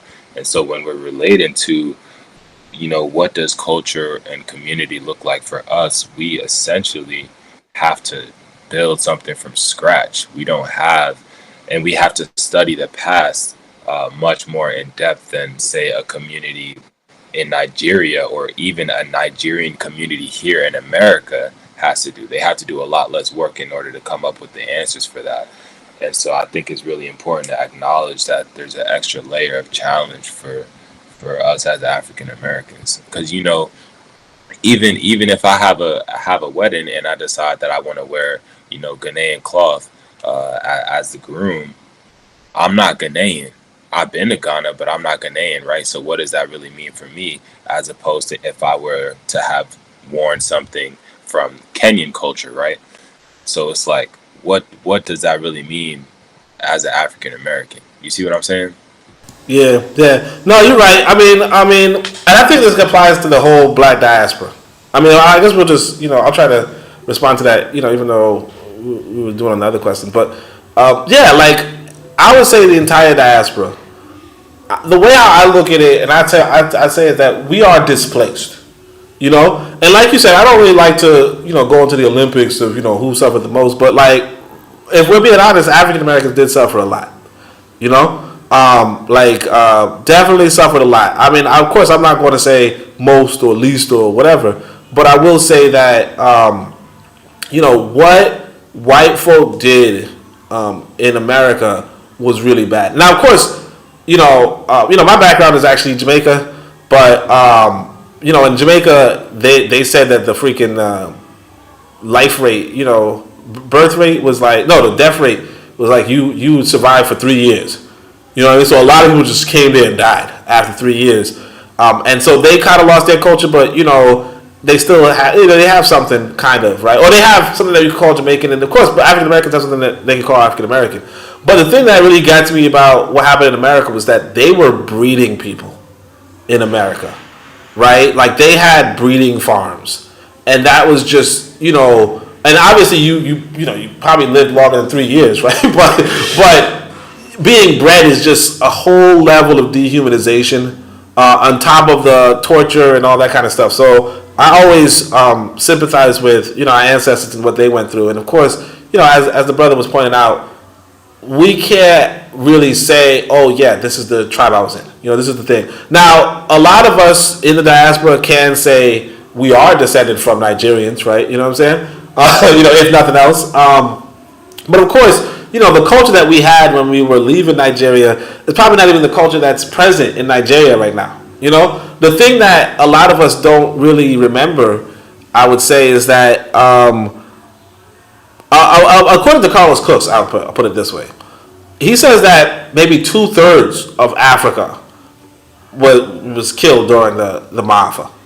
You know what I mean? So there was a lot of groups that just didn't make it out of that experience, because a lot of us don't really seem to get it, but the European probably wanted to kill off everybody in Africa. The way how they, I'm not like, let's say collectively, but they had the capacity to kill off everybody, like they did in Australia, like they did in America. The only thing is that in Africa, there were these kingdoms, there were these empires, there was this resistance, like a stronger resistance than it was in America, right? There was a stronger resistance in Asia than there was in America or Australia. And so the people of America and Australia definitely got wiped out, and a lot of people in Africa got wiped out too. So we can't go back, and that's why my outlook, if I'm being honest, is how do I look forward?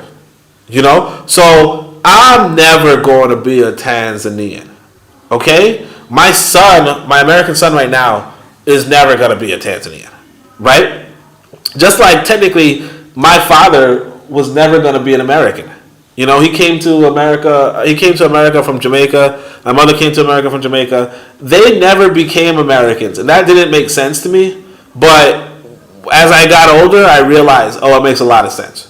You know, you're 20 something, you go to another country, you don't become a member of that other country. However, your descendants can be, right? And just the same, like my son right now who's born in America might never be a Tanzanian, but the next children I have, they're going to be half, you know, they're going to be quote unquote Tanzanians, you know, American Tanzanians or something like that. And then their children, if they stay in Tanzania, are going to be Tanzanian.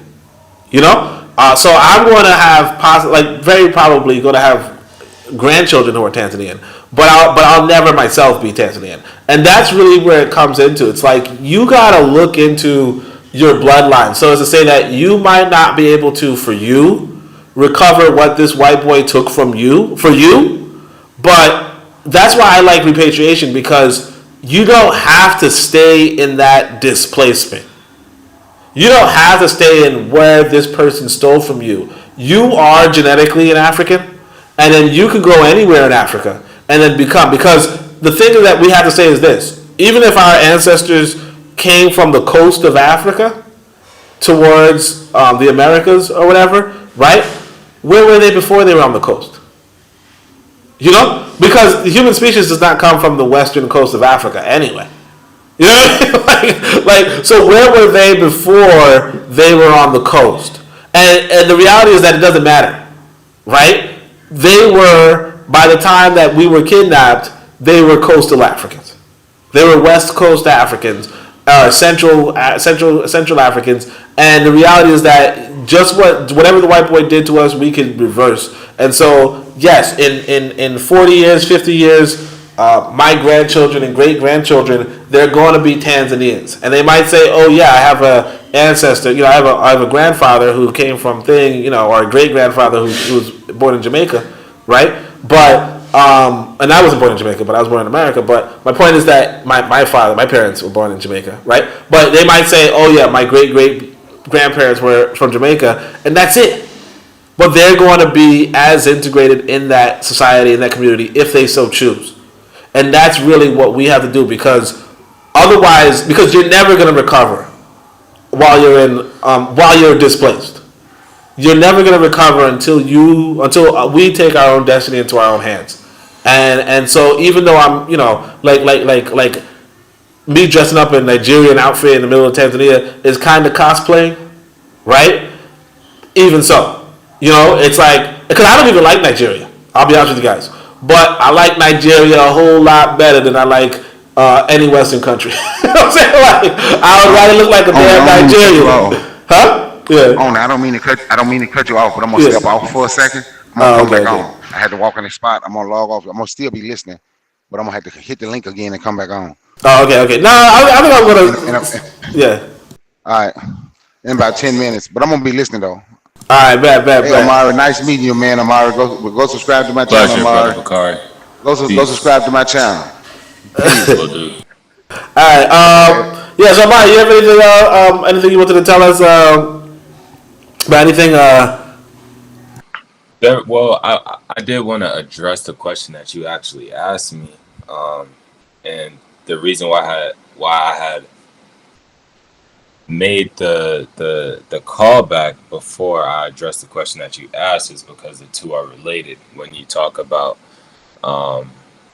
you know, figuring out what culture do we take from now, which is directly related to the question that you asked about what manners I've observed in other places where the Black diaspora is and where I have been. And those places would include Ghana. I spent 3 months in Accra in 2019, and then I took a trip to Grenada spring of last year, and I would say that anecdotally, people in both places are much more polite in general to each other within interactions between Black people.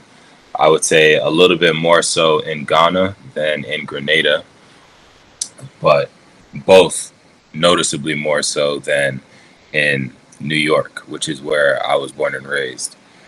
And then I've also spent time living in Seattle, Washington, And I would say that my experience there has been that the Black community in Seattle is more cohesive and more respectful to an extent than the community that I've interacted with in New York, to an extent, but I think they're very similar. And then I spent 4 years studying in North Carolina, which is the northernmost state in the South, right? And I think that on an everyday interaction level, North Carolina as a whole is definitely more polite. You know, you made note of this earlier today about that Southern hospitality and the way that people interact with each other in the South versus the North of America. And I think that is also observed within our communities in the South. But yeah, that's what I have to say on that question that you asked me. Yeah. Well, I'm happy that you travel so much. That's pretty good. Like I wish I traveled that much. I mean, of course, I'm living in another country, but you know, even so, I wish I traveled that much. But yeah. I mean, exactly. That's how it. I mean, that and people think it's like a rural thing, you know. But I would totally agree. It's like I would say we definitely like Southern hospitality is a real thing, you know, and I see it even bigger here in Africa, in the sense of people will invite you to eat with them, like total strangers, you know, like you know, it's like I ain't gonna eat with no damn total stranger, but like you also pointed out, it's like when you're in New York, you might have a skewed view because we're generally like rude in New York, you know. Like we're generally rude to each other. Like not rude, but kind of like, who the fuck are you? You know, like why are you talking to me?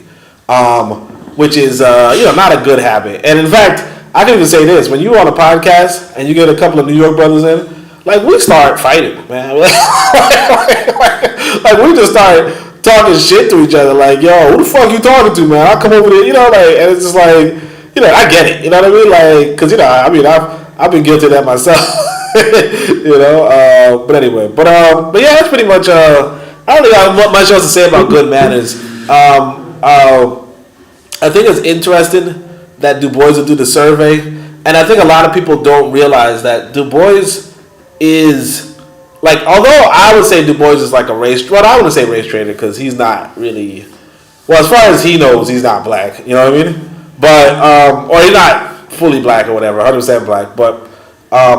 But the thing about Du Bois, what I would say is that a lot of people don't know this, but this guy is a real scholar. Like, he's the real deal. And by the real deal, I mean, like, I remember when I was going to college, they were talking about the three fathers of sociology, and they were like, you know, Durkheim and like two other people or something like that. But nowadays, in the three fathers of sociology, they talk about Durkheim, Du Bois, and like some other dude or something like that. But it's like this dude is apparently he did the first survey like in America, like in American history, or probably like even like the first sociological survey like in the world. I'm not 100% sure, but like he's really up there in terms of scholarship.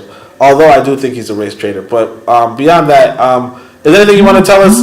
Otherwise, about maybe even about Du Bois or anything, or anything you wanted to speak about before we close up?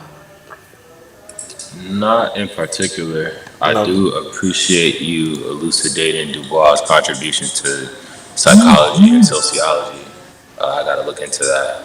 Mm-hmm. But what's the context of this? Because I just had the YouTube live like recommended to me on my page, and then I just clicked it because it said, you know, it said, well, Brother Bakari's page, it's called the Pro Black Perspective, and y'all was live, so I said, well, let me check this out real quick, you know. But yeah, like, what is the context the greater context of this conversation? Like, yeah, you know, I for some reason I remember this book. I read this maybe 10 years ago, and I just remembered. I don't remember what I was. Why I was reading. He was talking about the youth movement. So basically, he does a survey where he asked us how things have improved in the last 20 years, and he's talking about 1914. And he's like, how has it improved in terms of amusements for young people, rearing of children, cleanliness, personal honesty, all that kind of stuff. And so I just remember the book, and I said to myself, I wanted to make some content, and I didn't realize the content wasn't gonna be that good, but you never know until you try. But it is what it is. But yeah, that's pretty much the context. It's just that Du Bois wrote something in 1914, and it really resonates with today because it's the fact that like one of the things that got me to say I gotta leave America is the reality that people from 100 years ago, or at this point 110 years ago, experienced the same stuff we're experiencing. And what that kind of tells you is that we might be in a loop. Right. That things are not going to get better where you are. Things have settled, and there's a long line of African Americans who say things like that. In fact, I remember because that elder of mine, she gave me a quote from a book. Like she gave me a book of quotes from African Americans, and it was really like eye opening. But so one of the quotes was Sterling Plump, who says, "What you seen wasn't no dust of changes rising. It was the dust of sameness settling," right? And so, this guy Sterling Plump, I don't know where he's from, but he's probably like 100 years ago. And the whole idea is that you're just going to keep being in this time loop, and you're going to keep thinking things are different, and things are just what they were, but because you're not studying history, and because you're not leaving the experiment, right? You're just going to be trapped in a loop. Unwittingly, unknowingly. So, I remember, like when you read around, or when I read around, I came across things that just didn't even make sense to me. There's this book called, it's a book by J.A. Rogers, who was also a Jamaican, but he was active in America. And J.A. Rogers, he writes this book. It's one of my favorite fiction books. It's called, what is it called? That's not Blake. Blake is from Delaney. From Superman to Man, right? And in that book, he plays as this black American who's talking to this white American, right? So this black American porter, well-read black American porter, having a conversation with a white American senator, a racist white American senator, and they're just debating, racism in a sense. And the black American porter is kicking his ass, but at one point the white American senator, now this book is written in 1950 or something like that, right? Well, the white American senator says, how could black Americans not be inferior if they call each other the N-word all the time? And you're just like, we were calling ourselves the N-word? No, and then of course in the book the guy's like, yeah, black people of the lower classes do call themselves the N-word, but it's just the lower class thing and blah, blah, blah. But you're saying to yourself, they did what in 1950? Because for me at least, I was under the impression that this started in hip hop, But what he's saying is no. Black people in America were doing this for at least 60, 70 years, right? 70, 80, 90 years. And it's only been popularized recently because, certain elements, started pushing out hip hop. But real talk, we've always been on that time. So it's just kind of okay, we might be stuck in a time loop. And the more I study, the more I'm like, okay, how do I get out of this situation, right? Because, there was this one article I wrote a long time ago, talking about the housing projects and the mouse experiments.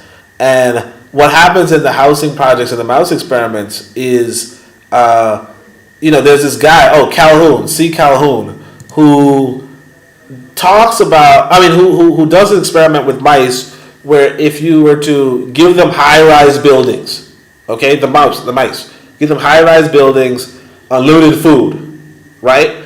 They will like their whole culture, the whole mouse culture, will be destroyed.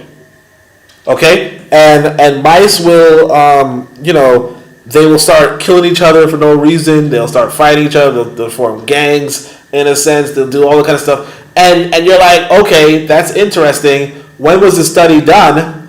And it's like 2 years before the American Housing Act. You know, like 2 years before a lot of those apartment buildings started. Yeah, exactly.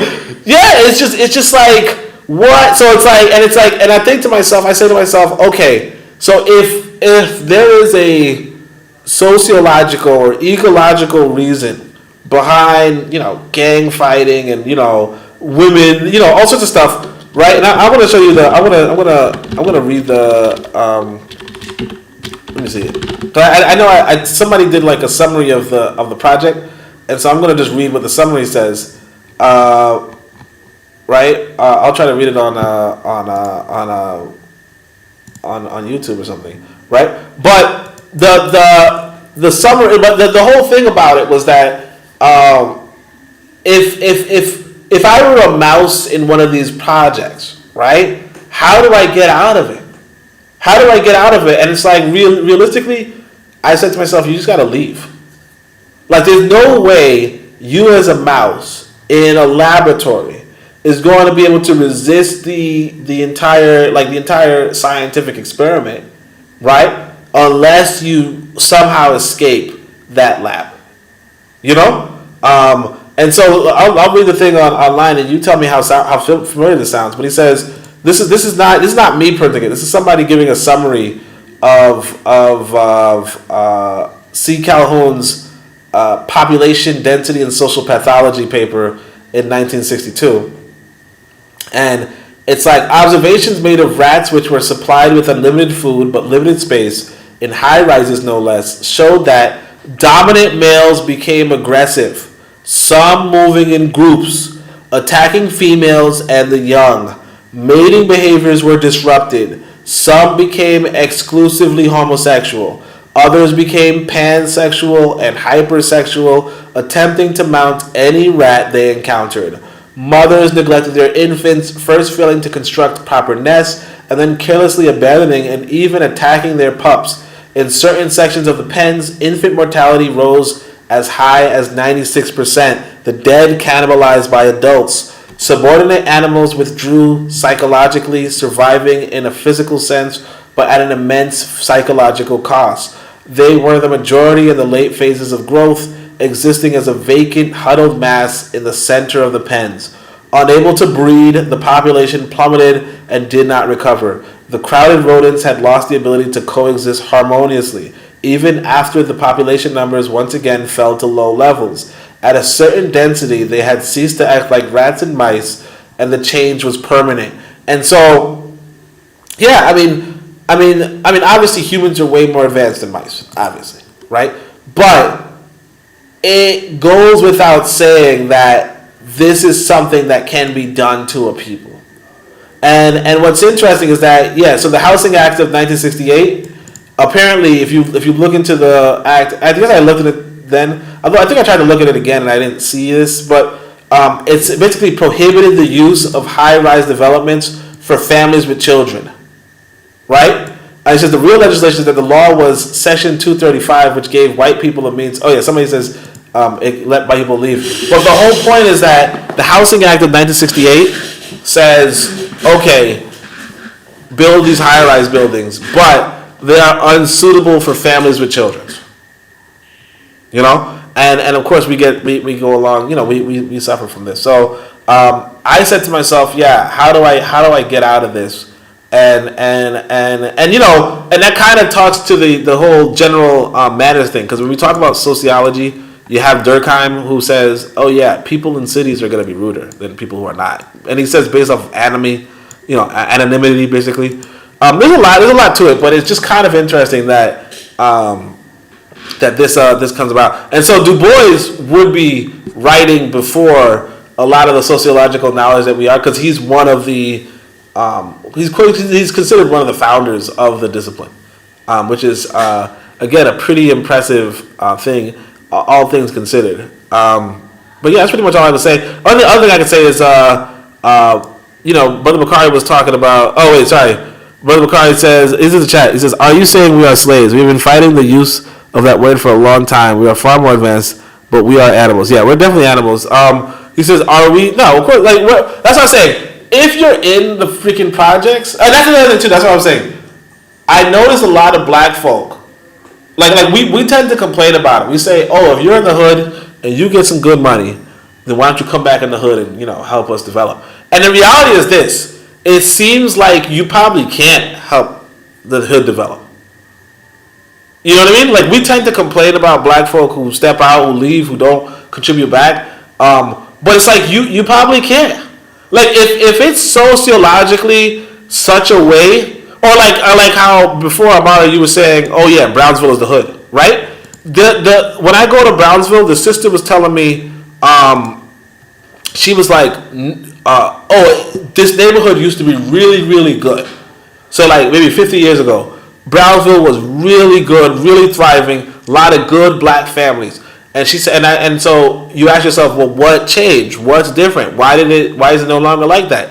And she's like, they moved the factories, right, abroad, like international, like to India or some shit, right? But basically, and that's the thing that happens with these mice, when you just give them unlimited food, you don't give them jobs.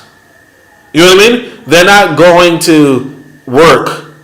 They're not trying to find places of employment, because if you're a mouse, like you don't necessarily work per se, but when you go out hunting for food or trying to go get food from some distant area, right? That's work, right? But if you have things kind of given, or if you basically don't have a job, your shit is going, like, your society is going to get rocked, even if you're a mouse. And so a lot of black folk, like, you have a lot of unemployment in, like, let's say Nigeria, unemployment in South Africa, you're going to have a different culture. You're going to, like, Nigeria tends to, well, people tend to call them, like, scammers and shit, right? But South Africa, people tend to call them xenophobes. And, of course, Nigeria the same. Like, northern Nigeria, very xenophobic. You have terrorist groups. You have this kind of stuff. Basically, one of the keys to life is, economics, right? And one of the things about the whole mice and so on and so forth is really, the economics messed up. And so for Brownsville, which people don't know, it's like the hood, one of the hoods in America, in New York. Yeah, they used to have good factory jobs, and losing that, right? It's like you're suddenly competing for 3 jobs, like you're 500 people competing for 3 jobs. And basically the 3 people who have the jobs are not trying to retire, right? So that bus driver is not going to retire. But then there's like 5 young people who want that same job and they don't have it. But then they also have to eat, and so there's a whole bunch to it. But long story short, people can screw you over it. So it's like, and my whole thing is that it's not that we're slaves, as much as that if you don't leave their system, and their system is not designed for your well-being, right? You're going to get screwed over. And not only are you going to get screwed over, but unless you can bring those factories back, which you can't, right? Unless you could bring those factories back, like there's nothing you could do to help people. You know what I mean? Like, the only thing you can do to help people is make them leave. Sorry. What did you say, brother? It's interesting that you bring up that anecdote from Brownsville, because that's kind of serves as a microcosm of how the deindustrialization of America's economy has negatively affected the black population within America, because we relied on a lot of those jobs. And then you compound that with what you were talking about with the way that they've developed the housing projects, increasing the density of our residents, and then drawing that parallel with the mouse study. And that's some very powerful stuff that you just brought up. I just wanted to commend you on that, because you blowing my mind right now. You feel me? I got some homework to do. Yeah, I appreciate you, brother. I did an article on that a minute back. But another thing I would say, because I think we probably have to wrap up. But another thing I would say is, have you ever got a chance to read Marcus Garvey's Message to the People? No, but I Okay. did put it in my list when you mentioned it earlier. And speaking of books, it was so interesting that you brought up J.A. Rogers for From Superman to Man, because earlier when you were talking about how, you had a handful of people in your life, black men that had, married white women, and you didn't go to their weddings. When you had spoke about that, it had made me think of a book that's actually also written by J.A. Rogers that you might be familiar with, called Nature Knows No Color Bounds. So it's just interesting that in this conversation, J.A. Rogers came up twice for me. Yeah, J.A. Rogers is I mean, I'm really, he go by the one drop rule. He just go by the one drop rule. I don't do the one drop rule like that, but it is what it is. Oh wait, I'm on the wrong. I'm on the. What screen am I showing? I didn't even know I was showing this screen. All right. But yeah. What I could say is, Marcus Garvey's Message to the People, really good book, right? I would say, obviously I'm biased because I'm an author too, so I would put it in the top three.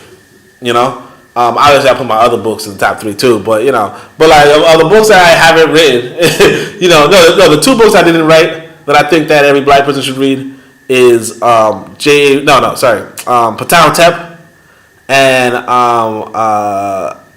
Marcus Garvey's Message to the People.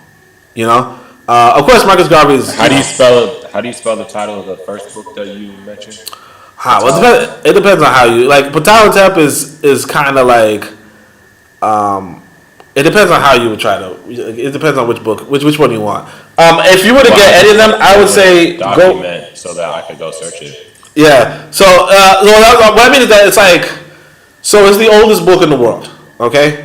And right. So it's the oldest book in the world, and so there's a whole bunch of editions, a whole bunch of copies. Obviously, a lot of them are free, and it's also a really short book. Okay. Like I would say 30 pages. Like you could read it in an hour. But what I would say about that is that the best edition, I don't know if you can still get it, but it was from that brother who wrote 2,000 Seasons. He wrote probably the best edition. But there's also a brother, I think he's actually here in Tanzania. He's from America. He came to Tanzania, and he's like, I don't know, he's pretty cool. But he does an edition too. But otherwise, there's another. Asa Hilliard has an edition. But I would say for the spelling, because it's an ancient Egyptian word, if you had to look for it, I would say Ptah Htep, right? Ptah Htp, or Ptah Htp. Of course, I wouldn't spell Hotep with the vowels, but of course you can't find it if you don't look with the vowels, right? Understood. Yeah. So that's what I say. Ptah Htep, right? So that's my favorite book. And then of course Marcus Garvey's Message to the People, and that's like, I think that's probably like, it's up there in terms of books. Obviously I wrote my own book. You probably don't know that, but Uangalifu, that's my latest book, and that's probably my favorite of all of them. But I would definitely say if you're interested in because I think those other books, Ptah Htp and Message to the People, like you could get them for free pretty easily. And I think I read them. I read Message to the People. I'm not sure. I think maybe even Matron read it. But anyway, yeah. Point is that if I would definitely check out that other book. But that's pretty much it, though. Is anybody else? Wait. Oh, Brother McCarthy's back. How you come back and I didn't even let you in? All right, but anyone's got I'm Magic. I'm Magic. Oh, Johnson. Man, I just wanted to tell you, man, this was a great live. Can y'all hear me? Yeah, we can hear you. Hey, man, this was an excellent live. I wish more folks was here to listen to it, so folks need to share it because it was great. But you know what? I like the way you used the Rat Project. That's what I call it. I don't know the real name. I think me and you, we are the only two. Well, I take that back. I've heard Koku talk about the Rat Project before, and they use rats in many different ways And when they use them, it's like uh they're compared to us, like when you just talked about then how they certain then they turn homosexual or whatever it is they everything you just said. And then I remember reading one where they used the rats, basically the same thing, like put them in a project, right? So you start off, you feeding them every day, 3 times a day. Then slowly you take and they go from 3 times a day to 2 times a day, and they see they're being agitated. So now they go from 2 times a day to once a day, and now they're really fighting each other over the food. Then they went from once a day to maybe once every other day, and what they noticed was those animals in that small proximity, there's no resources there, nothing there. What they did was they started attacking each other. They started killing one another. Now, are we smarter than rats? Yes. Are we eating each other? No. But they put us in a small proximity in these buildings called projects, whether they're high-rise projects like up north or projects down south where there's more land, so you might not get many with over 2 or 3 floors, right? But it doesn't make a difference. You're in that small vicinity. The only thing there is your resources lack. So you turn and attack yourself instead of seeing the outward. Now, of course, the rat didn't know what the outward enemy is, but we do. But they use these things so they can know how other animals, and a lot of people don't accept the fact that we are animals. I'm not saying we're wild animals. I believe the human species is an animal, right? So they use these things to see how animals would react. So once they saw the animals would react, now let's see how the way they felt about us, let's see how these African animals, they didn't say that. Let's see how these N-word, those animals, let's see how they would react in this situation. And, and early when you was talking about in W.E.B. Du Bois, when he went up going to certain cities and he was talking about the black people that was living good and they had more manners. But you know what? When people left the South and went up north, did you notice, even if you look now, the majority of our people was in places like projects, right? Only a couple was able to get those good jobs that was promised. You understand what I'm saying? Only a couple people were able to get those jobs. The rest of us, we was left to attack one another. We were left to do things to make money to feed yourself and your family that's literally hurting the community. And it was all done by design. And now y'all go check out my channel. I'm Brother Bakari. I want to thank you for letting me speak. And once again, congratulations on your wedding. And Amari, it was nice meeting you, my brother. And like I said, go subscribe to my channel, man. Peace and one love. All right, appreciate it. Yeah, everybody go check out Brother Bakari, and appreciate you too, Amari, for coming through. I maybe look old though, but and I kind of wish I had my hair all done right, but it is what it is. But other than that, appreciate you, fam, and yeah, if you want those, cause I got those ebooks from Ptah Htp and Marcus Garvey. And Carlos Cooks. You probably never heard of Carlos Cooks, but he's a nice brother. And if nothing else, you could also check out our matron. She was reading his book. But if you want that, just hit me up however you can, and I can send you those ebooks. If you're an ebook guy, can I find your email on your website, on your WordPress? On the WordPress? Oh, probably. Maybe even on YouTube. I think. Wait, do you have? I know people say they're not gonna say Twitter, but I'll say they're not gonna say X, but I'll say X, right? But if you have, I think my socials are in the YouTube link. I'm not sure if the email is there. I think it is, but I think generally people don't talk about their email on. I don't know if I do or not, but I wonder where my socials are. All right. Well, if you don't have X, I mean, if you want to write it down, I found your X account. Oh, okay, yeah. So just hit me up and say what books you want. But I would give you I would say recommend. I would say Carlos Cooks, because like if you haven't heard of Carlos Cooks, you might as well. I would say Ptah Htp, Garvey, and if I was to go through my three favorite intellectuals, I put the top three: Marcus Garvey, no, of the 20th century, Marcus Garvey, Carlos Cooks, and Nyerere. That's why I'm in Tanzania, because of Nyerere. I don't know how to say it, but basically the president of Tanzania was pretty dope. I mean, President of Nkrumah was pretty cool too. Well, he was an intellectual, but he wasn't like that's a whole other conversation, right?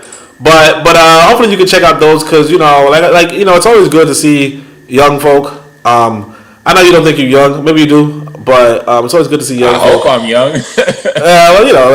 You probably know people younger than you. You know what I'm saying? You might not notice, but like when you in your 30s, you're actually older than 50% of the race, of the human species. You know what I mean? So yeah, I'm up there. But anyway, but other than that, appreciate both of you brothers. I mean, did you have anything else to say, Amari, before we head out? I don't want to be rude or nothing, No, but I have come to the understanding that this is a podcast. Oh yeah, kinda. I mean, how'd you find it? I mean, I don't know what I was. I just kind of said, look, I haven't been live in a minute, and I was just deciding to just be live. But yeah, it's kind of a podcast. I gotta rethink what kind of content I'm gonna make. Yeah. Wow, what were you gonna say? I'm just trying to understand what the cadence of, how often y'all have these kind of open conversations. What the cadence is on that. Oh, you know what you could do? Matter of fact, so Brother Bakari has him. I don't think Brother Bakari is supposed to do it on Friday, but he didn't do it last Friday, well, yesterday or whatever. But you know what? We have a weekly program, Shoot the Breeze, on Bit of Medicine podcast. So that's actually at 8:00 on the weekends. No, we're 8:00 on Saturdays. So I'm usually trying to pop up there. But like me personally, I kind of supposed to be doing a podcast on Sundays, but I haven't done it because I've been in Africa, and they was giving me that socialism internet until I finally, I finally got this. I don't know how the internet is. It's my first time trying it, but I don't know if it's coming out clear or not. But like right now, yeah. So like usually I would say if you wanted to be like regular with like some good old brothers.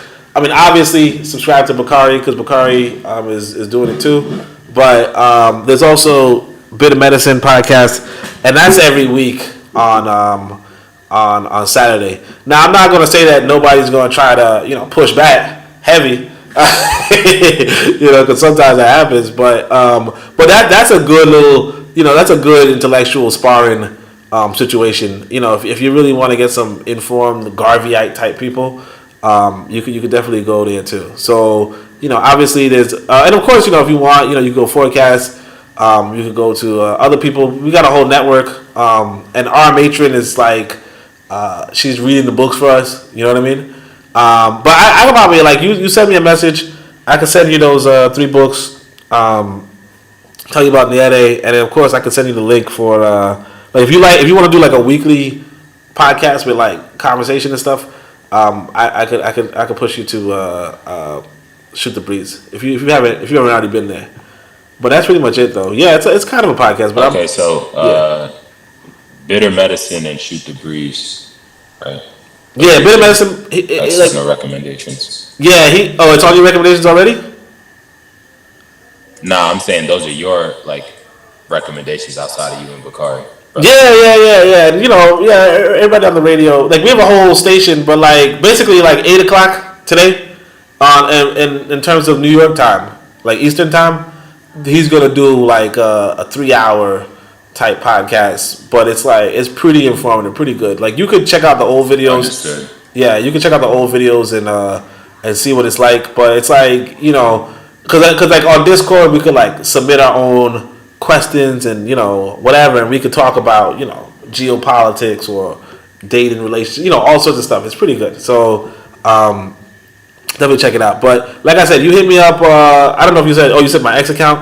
Yeah, you hit me up on X or you hit me up on email or whatever, and I could send you the books. Because one of the things I guess you didn't hear about me, but one of the things that I did do was there's this book, Carlos Cook's. It's like $2,000 if you try to buy it.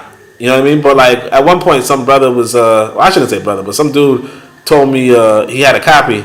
So after he made me read it. I mean, he asked me to read it because I recommended it to him before. I photocopied it, and so I made it available to the people.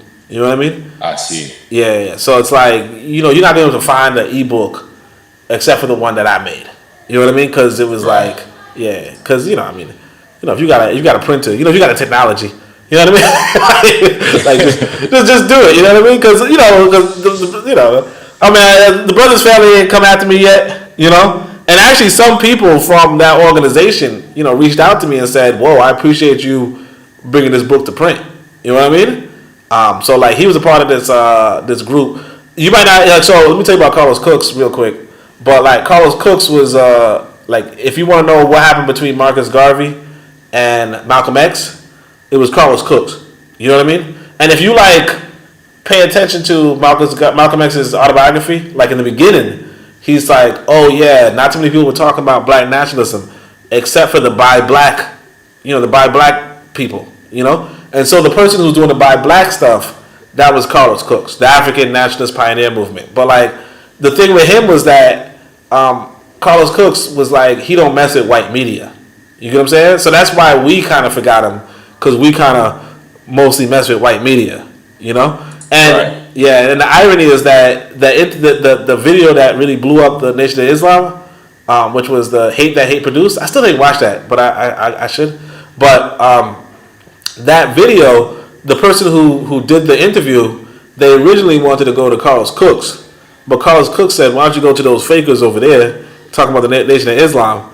And then the Nation of Islam blew up. You know what I mean? But it's kind of like. It kind of like makes you think, should you really say no to white media? You know what I'm saying? Because, Malcolm X blows up. But then at the same time, it's like, why am I going to white media? You know what I mean? Like you a real one for that. So definitely, I wouldn't mind, sending you that book when, if you reach out. All right. And like I said, you come through later today. Hopefully we're there. It's a late ass time for me. I think I'm going to be there. But it's a late ass time, like 2 a.m. For me. But understood. Yeah. But I think I'll be there. But anyway, that's pretty much it, though. Appreciate everybody for coming through. Thanks as always, Brother Bakari, of course, and pleasure to meet you, Amari. And other than that, appreciate everybody for coming through. And I'll tell the family at home, Shamim Hotep, Uncle Jah Seneb Neb, Amen, Ma'at, Dua, Nature.